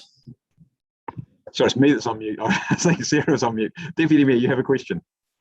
Well, I guess when part of our thinking was that we would need to do a more fulsome review next time, are we able to indicate that that was our thinking when we put this proposal back to the Commission? We could definitely indicate that, Deputy Mayor. Thank you. Councillors, if you are happy, I will be happy to include a resolution to that effect in the substantive, just to say that we do that. People broadly happy with doing that? I'm not detecting any. Okay. So again, Stephen, could you just do a quick, basically quick resolution to say that we would invite the incoming council to do a more fulsome review in the next triennium. Yes, I think that would be the the intent of what you're trying to achieve, and I think if Heidi can convert that into some words, that would be good. Thank you. Okay, Councillor Rush, you still got your hand up? Is that a question? No. Okay, cool. Right. Well, I'm happy to move the resolutions as they are. And just sorry, Councillor Day, you've got your hand up as well. Is that a question? No. Okay. Right. I'm happy to move the resolutions as they are. I think this is almost an accidental representation review. It's because we, for very good reasons, decided we wanted to have a Māori ward that, as we knew it would at the time, triggered the representation review. What's different between this and a normal representation review process is that normally we'd actually do it in 2 stages. Stage 1 will be we'd be having a look at what are the different options. We canvass that with the community, then we would go out with the preferred option and then do the formal bit that needs to be done. This time, because of the timing around having adopted the Māori ward, we didn't have time to do that, which means we haven't been able to really essentially allow the community, or ourselves in fact, to really kick the tires of different options and what the pros and cons of those might be. So I'm happy to do it as it is at the moment, noting that we are going to be outside the plus or minus 10%. The Commission has already allowed us to go outside plus or minus 10% because we did suggest 3 years ago moving Southgate from the south to the east to sort the balances out. I can see shaking of head going on there. We could, the only way, we've got a number of models that could work. They've all got some pretty significant downsides from my perspective. There is no perfect option unless the ward's absolutely perfectly aligned and get yourself within the numbers. And we can do that sometimes, but sometimes you end up splitting communities and that becomes difficult. For me personally, I could have lived with putting the south and the east together. That would sort everything out in terms of numbers. But by crikey, there'd be a strong lobby group there in the south and the east if we did that, which might distort some decisions. So that's a downside of that one. And also you could sort the northern ward out quite comfortably by, say, for example, moving Ohariu into Whārangi, Onslow Western, or alternately Horokiwi. So those are options that are there. Of course, the Commission is going to have the opportunity of being able to look at these things and decide what they want to do with them, pretty much regardless of what we decide. Councillor Day, you happy to second? Yeah, cool. Do you wish to speak? Just very briefly, yes. Thank you, Mayor Foster, for your moving there. I just want to start by saying that it's really exciting to be taking this step, another step in honouring Te Tiriti o Waitangi, and obviously want to acknowledge the work of the government and particularly Minister Nanaia Mahuta for her courageous step in removing what was a really tricky and racist hurdle for Māori representation at councils. Obviously, it's been available in Parliament for many, many years, but we haven't had the same sort of fair opportunity in councils. So I'm really pleased that that she took that step, and obviously she will be able to see what happened as a result of it, that we managed to quickly turn around and do this. I think it is a shame that the legislation forced a representation review through this process. It did feel quite disjointed and disconnected from the decision of creating a Māori ward. And I think, we did hear that from the community, and that actually, I know there are councillors around the table who did feel it wasn't the right time to be doing a representation review, but we had to do that as a result of the decision. And I think the reality is, as we've discussed, we know there's big change coming for local government, and we do know that, you know, next triennium it's likely that there will be some changes and big decisions coming. So I understand that, you know, that's something we need to be thinking about. I guess I just want to finish by saying I'm really encouraged by the feedback from the community through this representation review, still continued strong support of establishing the Māori ward, and I really look forward to seeing a Māori ward councillor on this council next triennium. It's a really exciting, courageous step that this council has taken, and thank you everybody for your support on this. Kia ora. Kia ora. Thanks, Councillor Day. Anyone else? Councillor Rush. Just on that note, I had every confidence actually from early on that a Māori ward appointment would beat the petitioners as it used to be here in Wellington. But I have to pull you back, Councillor Day, on this rhetoric about racism. I mean, there are a lot of people out there who genuinely and quite respectfully think that people get one vote. And that actually is one of the interpretations of the Treaty of Waihanga. So to label people who want to adopt that as a principle for their government and label it racist, I just think is not where we want to be going. You know, we're moving in a different direction, and we need to leave that kind of rhetoric behind. So I would ask that you might think of that. Thanks, Councillor Rush. Councillor O'Neill. Thank you. I just wanted to start by thanking our Democratic Services officers on all of the work that they've done. A representation review is no small feat. I know we are not unique as a local authority. Many have taken up the opportunity and welcomed the Māori ward, and in turn have had to deal with the representation review. And I'd like to thank our community for keeping the debate respectful. I think this is the time to celebrate, as Councillor Day just laid out. And I believe, Sean, we've already had this debate about the law, and I think it is pretty well established that the law beforehand was racist. We're not saying that people who oppose it are racist. We are saying that the law in turn is racist, and that is why we are celebrating today, because we are fixing that right in honour of Te Tere Te Waitangi. Lastly, I'd just like to note, as I did in the previous debate, that we ran out to consultation not supporting officers' recommended advice, which I know happens a couple of times, but I do believe in this instance it may come back, the tail may turn, and we may see, particularly for those in the Whārangi Onslow Western Ward and my ward and Paikawakawa ward, that we will probably see a bit of cutting and chopping and changing by the Local Government Commission, given we are so far out from that area. So just to make that note again, as I did last time with Councillor Condi and Matthews, that we, unfortunately, by keeping status quo, probably means that we've taken our hands off a little bit, and we will probably see a bit of change there. Councillor Fitzsimons. Yeah, I just want to very briefly acknowledge the leadership of Councillor Day in bringing a Māori ward to Wellington. And I've said this before, but she has really made her mark on this council, and the establishment of a Māori ward at the next election is in a large way, in part, because of the leadership of Councillor Day on this issue. And I certainly welcome a Māori ward at the Wellington City Council. I think that Wellingtonians will come to be really proud and embrace the fact that we have a Māori ward in our council. It will help with the legitimacy of the decisions that we're making, and it will help set us up to make the best decisions for Wellington, because I think we could do with all the help we could get. Thank you, Councillor Fitzsimons. I don't see anybody else wishing to speak. So look, just a quick right of reply on a few things. Can I also acknowledge Councillor Day for your work in establishing the Māori ward and your advocacy for that. So and I think you can be proud of of having got to this point that we have actually gone, right, we're doing this, and that's great.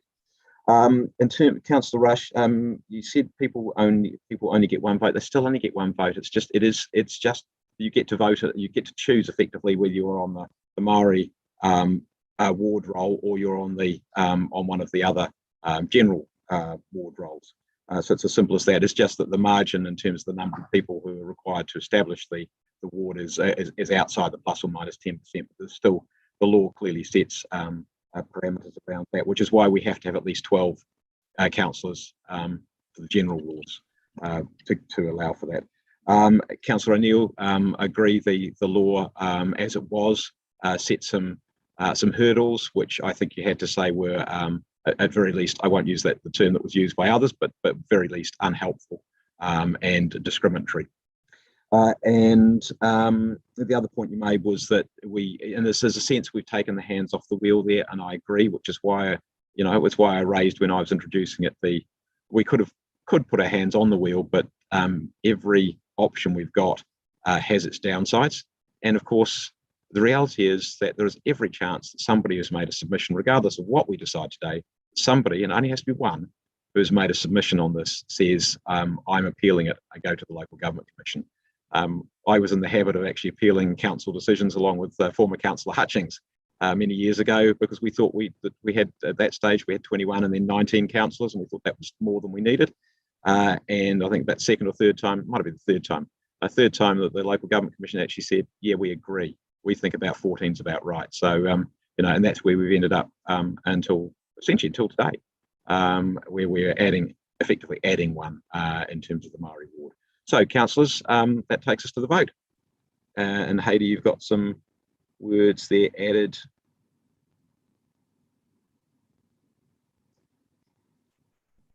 Yep. Okay. Obviously, it's up to another council to determine whether it wants to adopt a representation review. Yeah.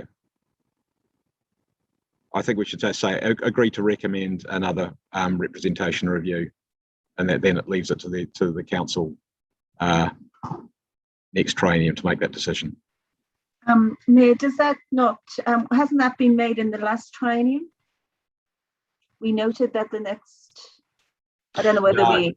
No, in the last triennium, we actually said we weren't going to do this. This has been prompted because of the Maori ward. If it hadn't been for the Maori ward, we would have not done the representation review this term at all. We would have done it next term. Yeah. All I'm just saying is I thought we noted that we were going to do one in 2024. That was all last triennium. The next one. That's true, but it's for the sake of clarity, given that we've done one this time, that to do that. Okay, let's vote. Yeah. I was going to just make the point that my point was that we actually point this out to or convey this information to the Commission as well. Yes, well, I'm sure that will happen. Deputy Mayor, you're speaking now during the vote, but that is the point of having that there.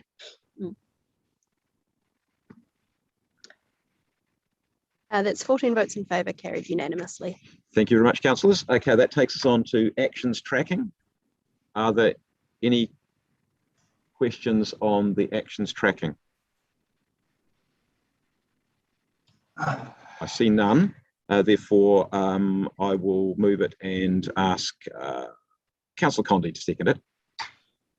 Cool, good. I don't wish to say anything. Does anybody else wish to speak?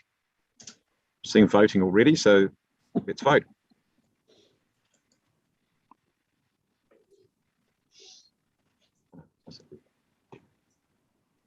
That's 14 votes in favour, carried unanimously. Cool. Thank you. Then we go to 2.5, which is the Ford program. Again, are there any questions of officers? I see none. Again, I'll move and seconded by Councillor Pannett. Councillor Matthews is seconded. Thank you. Okay. Sorry, could we just see things up on screen, please? Okay.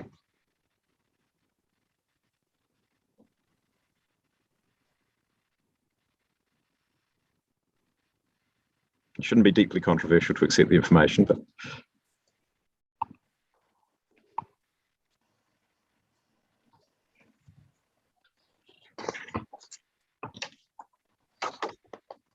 just waiting on Councillor Wolf.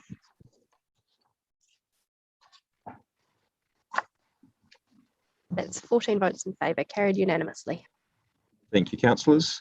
That takes us to report 3.1, which is a report from the Regs Committee, proposed road stopping of land adjoining 40 Avon Street, Island Bay. Councillor Wolf, are there anything that officers wanted to say first?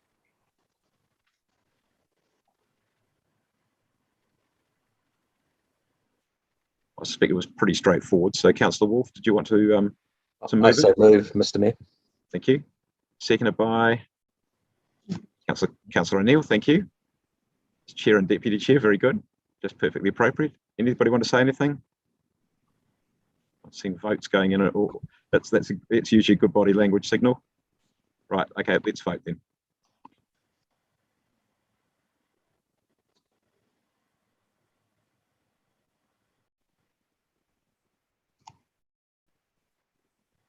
Fourteen votes in favour, carried unanimously. Thank you. That takes us to report 3.2 from the Infrastructure Committee, the Wastewater Laterals. Officers, it's obviously been well canvassed at the committee. Is there anything that officers needed to say?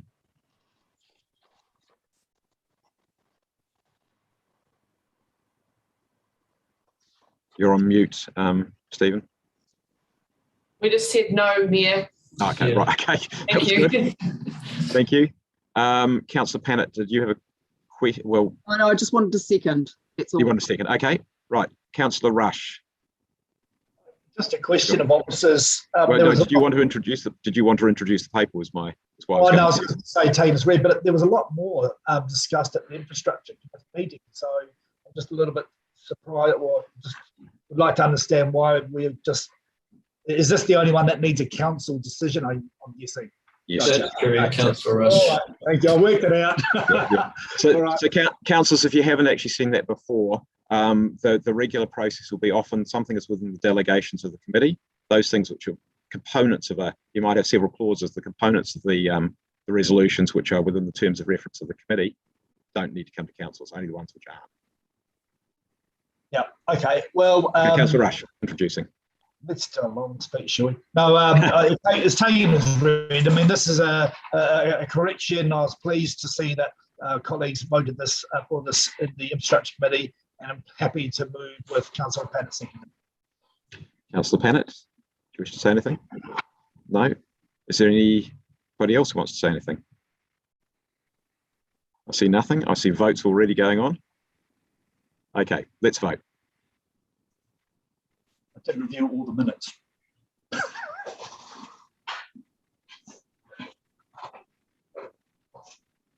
That's 14 votes in favour, carried unanimously. Thank you very much. Okay, that takes us to the resolutions to go into public excluded. So can you just put those up, please, Hedy?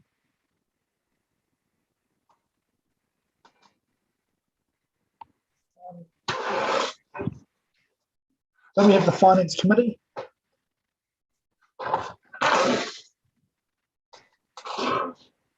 We're in the right order, aren't we, Hedy? That's the way I've got it. Yes, we're in the right order, and yes, that's right. The report of the Finance and Performance Committee will be held at 3:30. Ah. And that's also in public, so it's not public excluded. Okay. Which is what I said earlier, Councillor Rush. Right, okay. So first up, is there anything? So I'll move that we go into public excluded. Seconded by Councillor, Deputy Mayor. Where we go. Thank you. Any debate? Councillor Pannett. Yes, it's me again on this particular issue. Look, I particularly object to going into PE on the local government funding agency one. While I agree there is part of the issue which is fine to go into PE, some of it is not. I think the paper should have been split off. Given the focus on local government and whether we're doing a good job at the moment, I do not think it's helpful to do this in PE, so I'll be voting against. Kia ora. Thank you. Anyone else? Councillor Rush. Just, I tend to agree with Councillor Pannett, as I always do. Just so the practicalities, though, are such that we don't have a redacted version, and we won't be able to discuss this paper today if we were to leave it in public. Is that officer advice? You're asking a question then? Yeah, I was asking for officer advice. Okay. Officers, please. Mayor, I'm sorry, we didn't quite hear that question. Could it be repeated? Yes, sorry, Barbara. Yeah, I mean, I tend to agree with Councillor Pannett's comment that a lot of what's in this paper is actually fine for public disclosure, but we don't have a redacted version, and we aren't really set up, I suppose, to discuss this in public, so that were we to uphold Councillor Pannett's motion, we would probably have to pull the paper and talk about it another day. So is that kind of where it's at? So Councillor Rush, in keeping with other reports where the councillors debating the appointment of a person to a board or external agency, it is to protect under the Act the privacy of natural persons. It is a strange phrase, but once a decision is made, some of these decisions can be made public, but it's appropriate for the council to discuss individual appointments of people in a private environment first. I hope that answers your question. Well, it does, but there's a lot of stuff about changing policies and shareholders agreements and things like that. Which... Yes, understood. Okay, thank you. Yeah. Okay. Look, I think councillors, the point is well made, and I think obviously we had a bit of that discussion last week, but obviously it was too late for pulling this paper apart into two different parts. However, I would say that probably most of the things in there will probably be deeply unexciting to most people to read anyway. So it's not like the paper we discussed last week. Okay, we'll put it to the vote. Can I just ask Barbara a question, just quickly? Yes. Ms. McKerrow, is it possible that from now on we do that split of the papers? I'm absolutely fine for appointments to be in PE, although sometimes that's a bit of a tricky one. But other things shouldn't be, because we just keep having this issue over and over again. Through you, Mayor, yes, and in fact, you see us doing exactly that for the Tākina paper. It's probably a question we just didn't think about with this particular paper, but I'll ask our report writers to consider, if we are proposing to take something into public excluded, whether there are aspects of the paper that can actually be discussed in public and therefore split the report. Points well made, and thank you, Barbara, for that. Okay, so let's vote. Do you want to take 4.2 separately, Councillor Pannett? Do you want to take 4.2 separately? Sorry, Mayor. Yes, I would like to take 4.2 separately. The other ones I was happy with. Right. So we'll deal with 4.2 first. Okay. So all those in favour, please, of going into public excluded 4.2, and then I'll come back to the other two as well.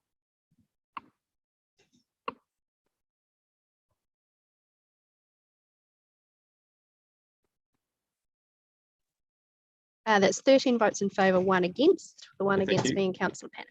Cool. And taking the other two into public excluded.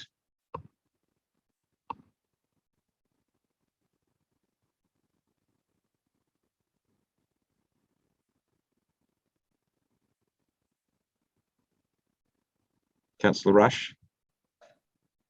And Councillor Paul, please.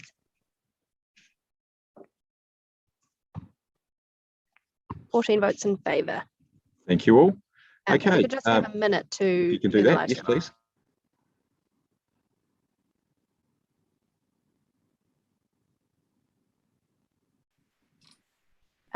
Yes, we're live now. Cool. Okay. Look, thanks, councillors. So for members of the public or anybody looking at this at some later stage, we've now come out of the public excluded bit. The only thing we've got to do at the moment is to do two bits. One is to extend the meeting beyond 6 hours, and the reason for that is that the one paper we've got left, which is the adoption of the annual report for 2020-21, is still with the auditors. It's had to have some changes made to it as a result of the government's announcements yesterday on Three Waters, and so we are expecting that this afternoon. The whip is being well and truly cracked. And so we are going to adjourn the meeting till 3:30. So I'm going to continue the meeting beyond 6 hours, and we adjourn till 3:30. That's seconded by the Deputy Mayor. Councillors, is there any debate? I don't see any, so we'll put that.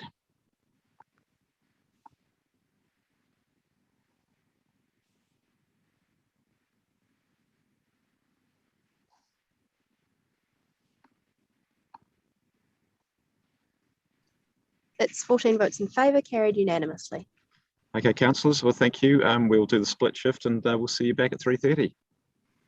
And are you likely to be back by 3:30, or yeah, I'm going to Zoom.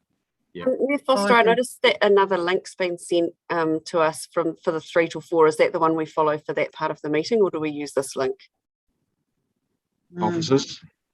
We should use this link, please, so that we can continue the live stream. Okay, that's good, because there was one sent just through before for 3 to 4 for Mayor and Councillors. So stick with this one. Brilliant. Okay, thank you. See you in 3 hours.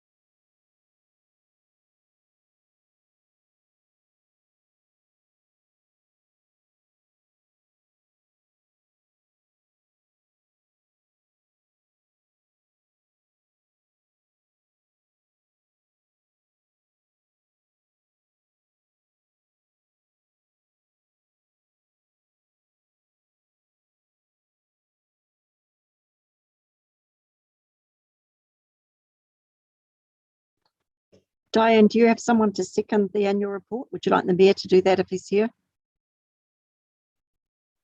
Oh, you're on mute. Either the mayor or even Councillor Fern might want to do it. Oh yeah, of course.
Earning my money, see?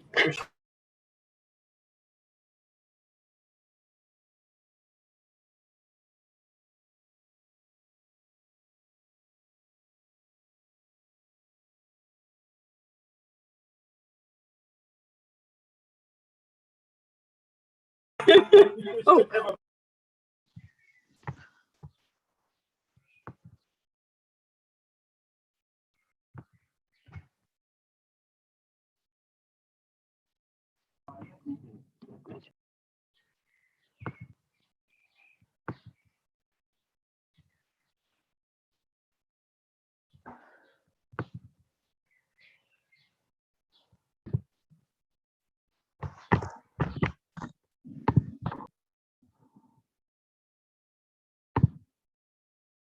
Come on in. Yes, just gone. Michael.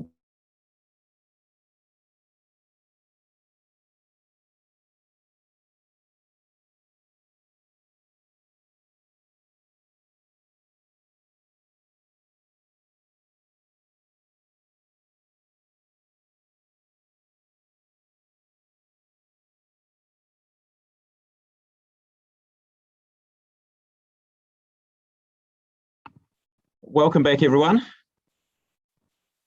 I hope you all had a good break.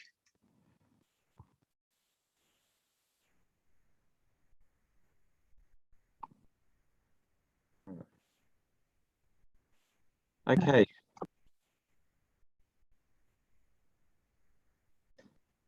Barbara, could you, or Stephen, Sarah, could somebody there just fill us in if Audit have actually now completed all the processes? Yes, Mr. Mayor, we are ready to go on that. We have got a final opinion and a letter of representation, which has been circulated to councillors probably about 20 minutes ago. And I believe that Karen Young will be online somewhere.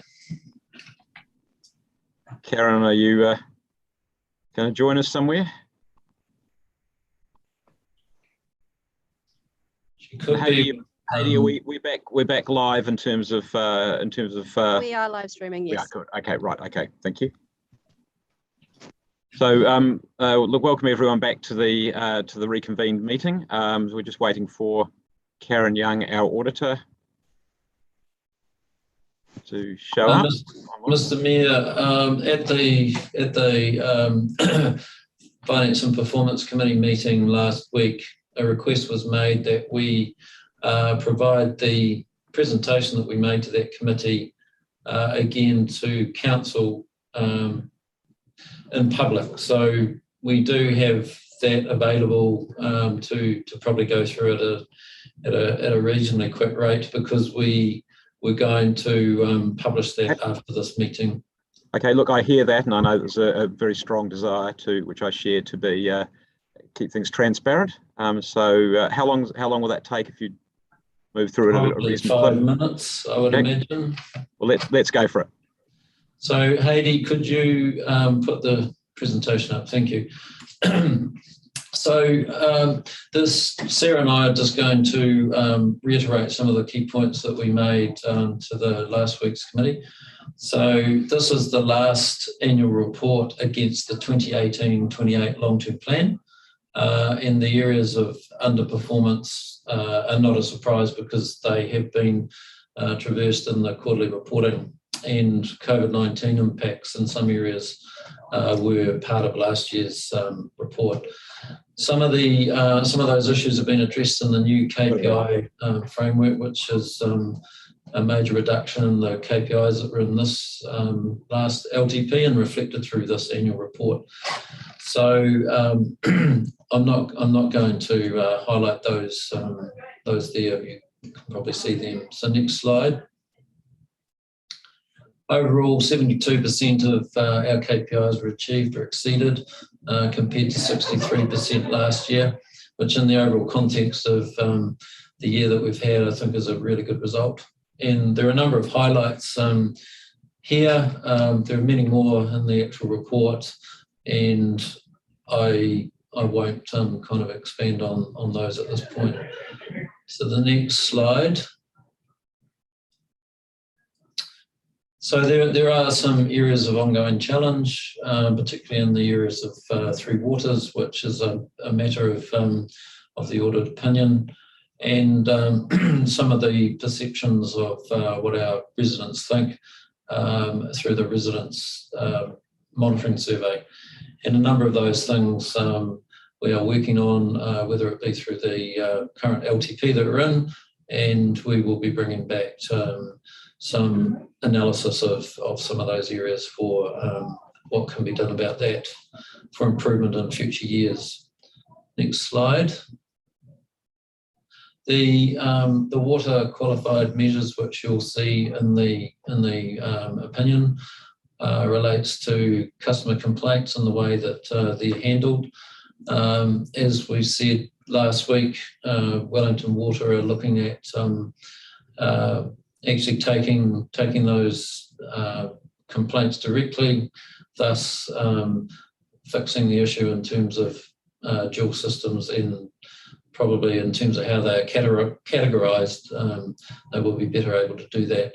And water loss, they are looking at a new methodology that should be able to deal with that issue as well.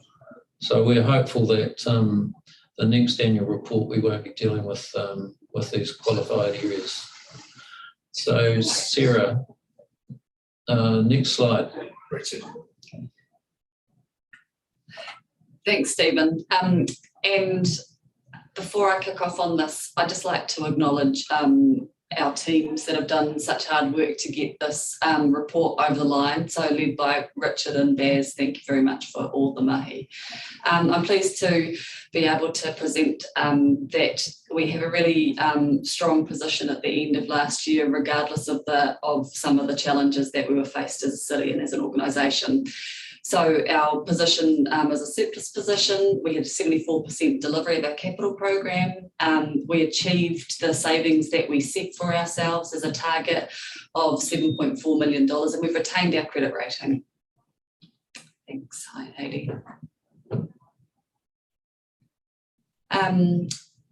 COVID-19, as you know, did have an impact on us though, predominantly through our loss of operational revenue, whether that be through parking or Wellington venues facilities.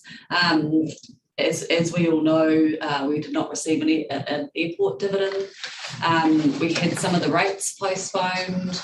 We continued with the City Recovery Fund to support and boost the local economy. We provided additional support to some of our partners, such as our CCOs and to WOW. We had an impact of COVID coming through in the revaluations of some of our operational land and buildings. And we continue to support the local economy through keeping our payment terms as fast as possible. But as a result also of staff being unable to go away as much as we had all hoped over the last year, annual leave liability remains high. Thanks, Heidi. So comparison of our performance to our budget. Beginning of last fiscal year, we budgeted a deficit of $49.5 million, largely through the unknown impacts of COVID. However, we all know that we must have a balanced budget, so we budget for an underlying result of net zero. The actual result was a surplus, so that results in a variance to budget of $57 million. Our underlying result was $26.8 million surplus, which represents 4.7% of our operating expenditure. Thanks, Heidi.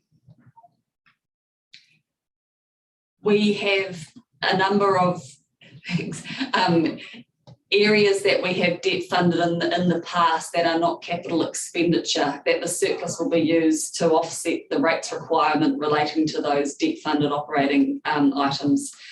So those items in the long list include a number of things that you're well aware of, such as the debt funding of the loss of the airport dividend and the COVID-19 support. And so the surplus will be used to offset some of those.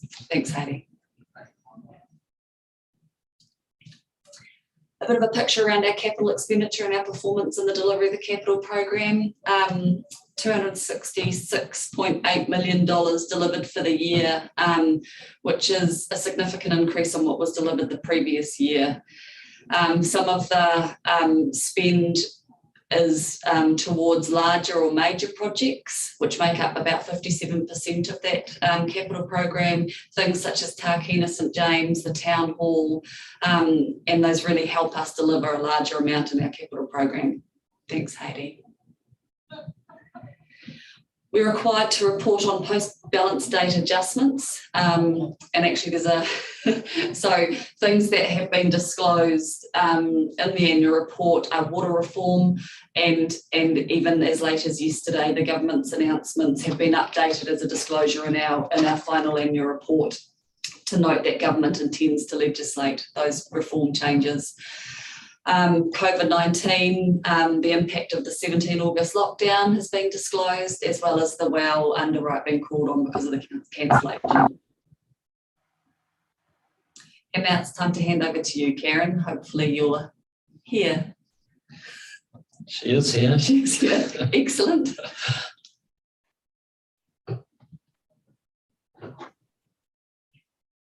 Who was she with? Are you sure she's here?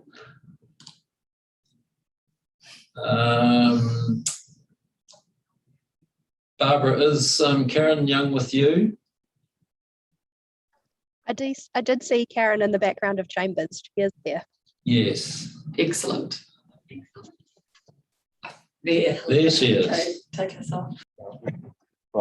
Good afternoon, everyone. Well, I'm absolutely delighted. You have no idea how delighted I am that we've got to this point. A huge milestone. First, I'd like to thank everyone at Wellington City Council and yourselves, you know, for all the cooperation received throughout the year. It seems like in an LTP year, we never leave you alone. And so, you know, I'm really grateful for all the assistance and support we have received through what is a very dedicated team of very hardworking, passionate employees that you have. I'd like to particularly thank Amy, the excellent project manager for the annual report, and the finance and reporting teams who've worked relentlessly, you know, throughout COVID and other logistical challenges throughout the year. We received very good documents for audit, which made it really easy for us to review and provide feedback on. So my many thanks.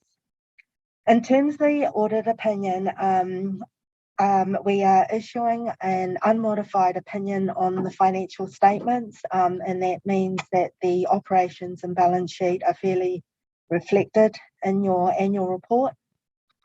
We're qualifying the statement of service provision in two respects. There are two DIA mandatory 3 water measures which we're qualifying the opinion for. The first one is around water loss or maintenance of the reticulation network for water supply. The issue there is Wellington Water were unable to report a reliable water loss percentage for Wellington City Council, and therefore that has affected the confidence levels reported. The second one is in respect of customer complaints received. Wellington Water are unable to accurately report the number of complaints for each of the 3 waters, and also the complaints were not able to be categorised into water supply, stormwater or wastewater. Without modifying our audit opinion, we have included an emphasis of matter for the 3 waters reform announcement yesterday, and that's just drawing the readers of the annual report's attention to the disclosure in the subsequent event note around the 3 waters announcement by the government. I'm happy to take any questions.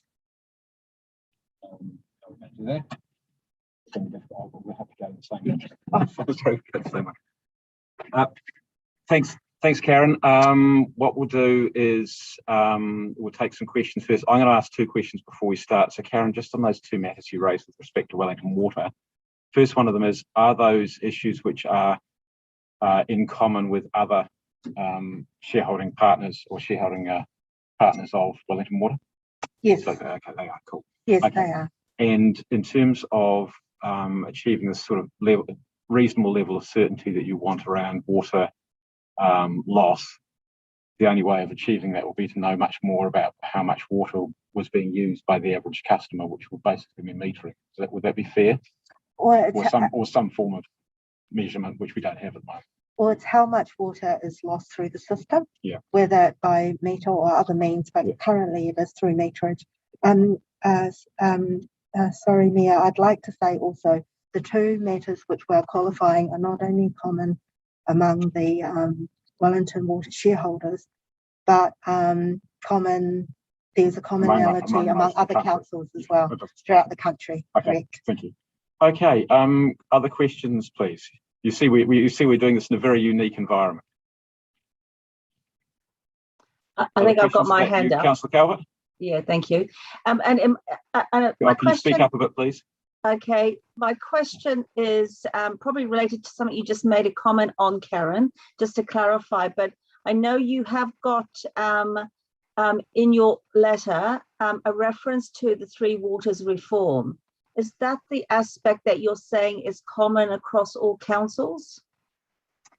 Well, it certainly will be common across the great majority of councils, especially territorial councils, I guess, versus regional councils. But the common part, Councillor, was the two matters which we've qualified. So while not many council opinions have been signed yet, they're certainly based on last year and some of our interim audits where we do systems work. Those two matters which we've qualified are fairly common with other councils as well. Yeah, no, I'm just talking about your comment about the Three Waters reform that was announced yesterday. Is that statement? Yes, it is common. Yes, definitely. The question I asked Councillor Calvert was around the water loss bit, which again will be, for most councils will be in the same position with that as well. Not all, but most. Many councils. Yeah, I suppose it was just the reference that we had to put in about the Three Waters reform that you wanted us to put in around following the announcement yesterday. And is that a request that you're going to make all councils, territorial councils at least, put in their final versions of their annual reports? Yes. Apart from those that have been signed already, and there's only a handful of them, but there are 60, okay. I think 67 councils are impacted. I'd like to say also that Wellington City Council have done many councils and many council auditors a favour, because you're the first one of the first ones to sign, if not the first, after the announcement was made yesterday. So much quicker. Oh no. So in fact, Wellington staff worked very hard to review the disclosure that was currently sitting in your annual report to update that for the announcement. And I noticed that Office of the Auditor General has now sent that out as an example of a good practice disclosure to all auditors. So my thanks from the sector to you. We look forward to the positive media coverage accordingly. Or is it something we've obviously been directed to include that in? So that directive came essentially from the OAG, did it? And also, Councillor, it's actually an accounting standards requirement. So you had a disclosure already in the subsequent event note, and it referred to some level of uncertainty. Some of that uncertainty is now being removed with the announcement yesterday. Okay, thank you. Thank you. Right, thanks. Councillor Rush, please. Oh, thanks very much, Karen and officers. I guess I'm just interested to understand, and forgive me for not being able to recollect directly what was there, because what I heard yesterday from the Minister is broadly consistent with the submission that we as Wellington City Council made. So I would have hoped that directionally our annual report would have reflected at least partially what the Minister was promoting yesterday. But as I say, I can't recall the exact language. So your previous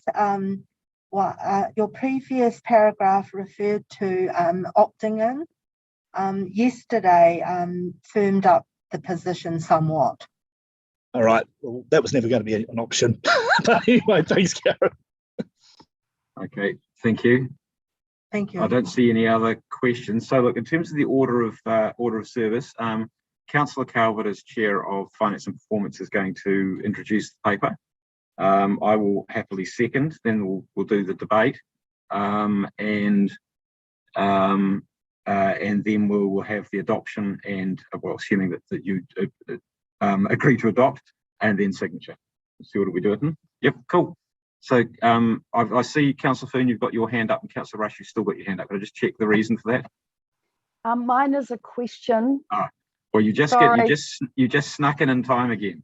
Okay. So let's do the question, and then I'll go to Councillor Calvert for? And Councillor Rush, are you taking your hands? Mine is a legacy, an artefact of history. If you can take the artefact of history down, that'd be lovely. Thank you. Right, Councillor. Thank you. Hopefully it can be a quick answer. I noticed the paragraph on where the landfill extension is at is now not correct, technically correct after our meeting last week. Is that something the CEO and the chair can take a look at just to make sure, because it talks about consulting at the end of this year, and that is now not going to happen? Through you, Mr. Mayor, that is something that we can pick up in that editorial tidy up under that resolution that you're about to pass. Great. So we don't need to make an amendment there? No. Thank you. That is the joyous purpose of having the minor editorial bit, so that we don't have 1,000 amendments to design the whole document by committee or redesign it. Okay. I don't see any more questions. Councillor Calvert. Thank you, and you'll be pleased to know I'll be very brief. I won't give you a blow-by-blow review of each section of the annual report, which in our papers is about 300 pages. So I'll keep this very brief. I think, first of all, I'd want, obviously, officers who pulled this together, and I know the audit letter came through today, it's we're pretty close to the wire, but thank you, officers, for the work that you have done on this, and also pulling the report together, because it's very easy for us to critique something that's written, but it's actually writing it in the first place that is the really tough job. And I think this is also a report that I'm pleased to say is I wouldn't say warts and all, but it gives a fair representation. So it's not trying to gloss over, a lot of things. So, which is great to see. And I just want to shout out to all the staff, the frontline staff who actually are providing those operational day-to-day services. And that you'll see some of those highlighted in on page 83 of your report, or page 20 of the actual annual report, because they're the ones who are doing the day-to-day stuff that we spend about $500 million a year on, and so without that, our city wouldn't be doing the core services that it does provide. So a big shout out to them. And I think my really final point that I'd like to make, and it's on page 79, and which is an overview of our finances, and I'll just read out the first part, which is the 20 and 21 annual plan and budget was set the direction for the year, was developed and adopted in a time of high uncertainty. We didn't know how long the impacts of the COVID-19 pandemic would last, and as we've seen is that we're still in it. We've been hit by Delta. Things are still changing. It'll be interesting to see the impact on this year's annual plan and what we say we're doing. So given that we've had such uncertainty over the past 12 months, I think the results are pretty good and speak for themselves. But there are some clear areas where we know we can perform, where we need to do better. And those that information is through the report as well. So very pleased to move the recommendations and keep it very simple as that. So over to you, Mayor. Thank you. Look, I'm going to reserve my right for the moment, so I can see Councillor Pannett's enthusiastically got her hand up. So Councillor Pannett. Thank you very much, Mayor Foster, and thank you, Councillor Calvert, for your introduction. I agree that the document is nicely balanced, so thank you to the staff for showing all the good things that we've done, but also where we need to improve. I appreciate that.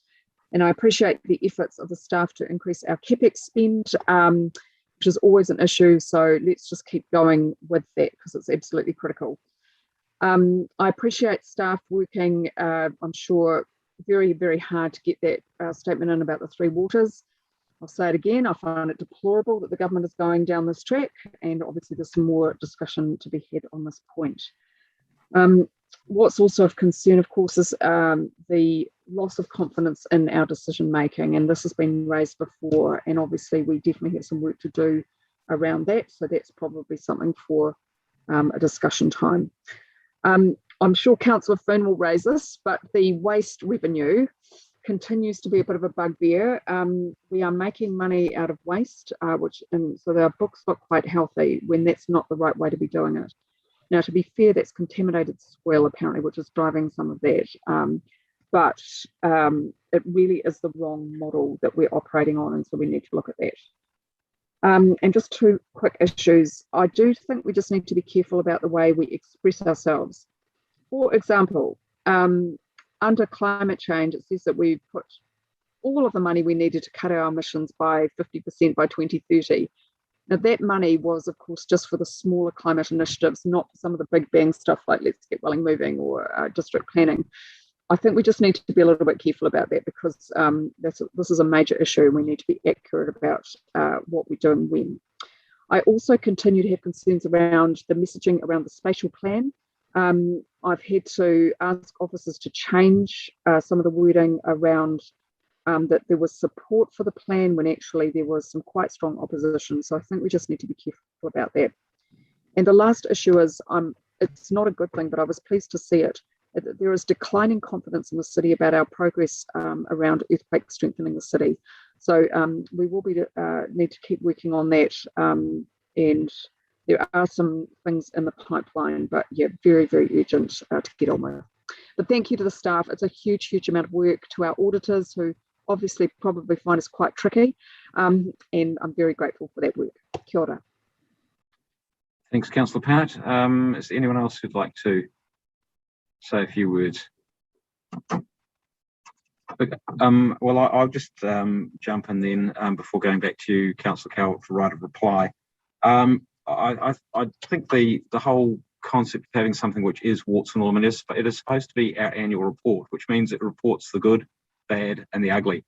And it would be sometimes nice if everybody else did the same. And I think the things that you were mentioning, Councillor Pannett, about which in some cases, like the earthquake strengthening one, some of these things may well be as much perception as they are reality. And it's, people think that something is the case when sometimes it's not the case. And there's one of my favourite sayings is that the lie is halfway around the world while truth is still doing up her bootlaces. So, and that is often true of these kind of things, that the sensational gets reported rather than the matter of fact.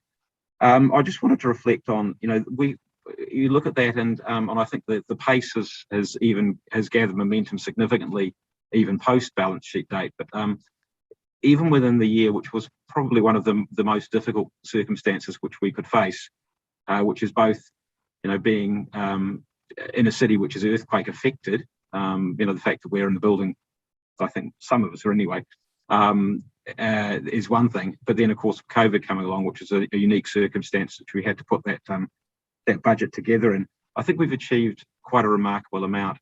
And we've had quite a bit of discussion about water over the last little while. And I just wanted to reflect particularly on water. This was the period of time when we ran the mayoral task force. It's the period of time we got underway with condition assessment, which had never been done in that way before. And we also obviously were putting together a long-term plan, which included a significant uplift in the amount of money that we spend on renewals of our water infrastructure. We also made the decision, long awaited, to construct Pūroro, and have got that work underway and thus far going very, very well, and completed the works in Wallace Street as well as part of that link. So there's a whole group of really big things which we've done in water. But I just wanted to say, to finish off by saying, just a big thank you to all of you for your work during that year and subsequently, but also to Barbara and her staff, who do a tremendous job on behalf of our city, and I think come to work, or work from home, whichever it might be at the moment, but every day getting up to do something, because they are public servants in the truest sense of the word, and that means serving our public, and that's what we should all be, and that should be something which we wear as a badge of honour, which is about how do we get up each day and do something which is good for our community, for our public. So I just want to say thank you to everybody who's been involved in putting this together. And Karen, also thank you for, you've been here a lot, but that's fine. You're part of the staff almost, aren't you? But I just want to say thank you to everybody for a great piece of work. Councillor Calvert, back to your right reply. Thank you. And thank you, Councillor Pannett, for raising the issues around CapEx and the lack of confidence in decision making by council. And we'll be taking a bit of a deep dive at that in the next finance and performance meeting in terms of what actions that can we take to make some real improvement, because we haven't been improving over the last 3 years in that area. And yes, Mayor, thank you for recognising the staff. I mean, it's been a difficult year for the last 12 months through COVID. It continues to be a difficult year time this current financial year, and I think what we're seeing in not only in ourselves, in the offices, even some of the customers, the residents around the city, everyone's tired. Everyone is feeling the impacts of COVID in different ways depending on the situation. So if there ever was a time to be a little bit kind, I think it is now, because it's in the we've heard a couple of cases in Christchurch today. It's not going to we just don't know what tomorrow will bring. So yes, so thank you for those comments. Thanks, Councillor Calvert. Okay, that takes us to the vote. The recommendations are there on page 63 of our papers. So if you would like to vote, please.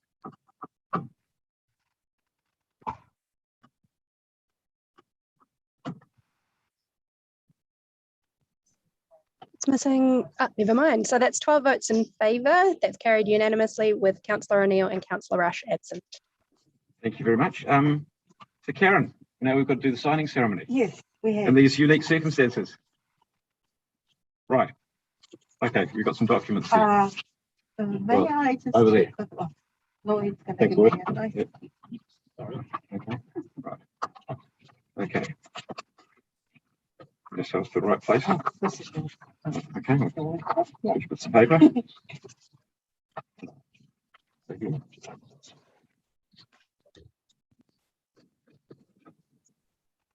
Barbara. Yeah. Yeah. Right. Yeah.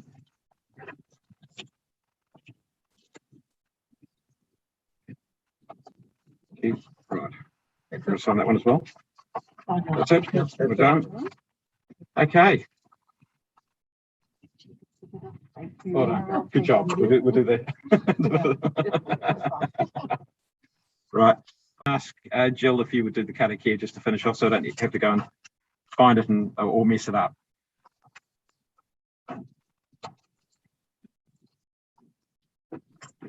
So we're just working out our microphones in here. Me karakia tātou. Unuhia, unuhia, unuhia ki te urutapu nui. Kia wātia, kia mama, te ngākau, te tinana, te wairua, I te ara takatū. Koia rā e rongo, whakairia ake ki runga. Kia wātia, ai rā, kua wātia. Kia ora. Waito ahi ahi. Kia ora, Councillor Day. Thank you all, councillors, for what's been quite a long day so far. Go and enjoy a little bit of break time, and I'll go off to the next meeting.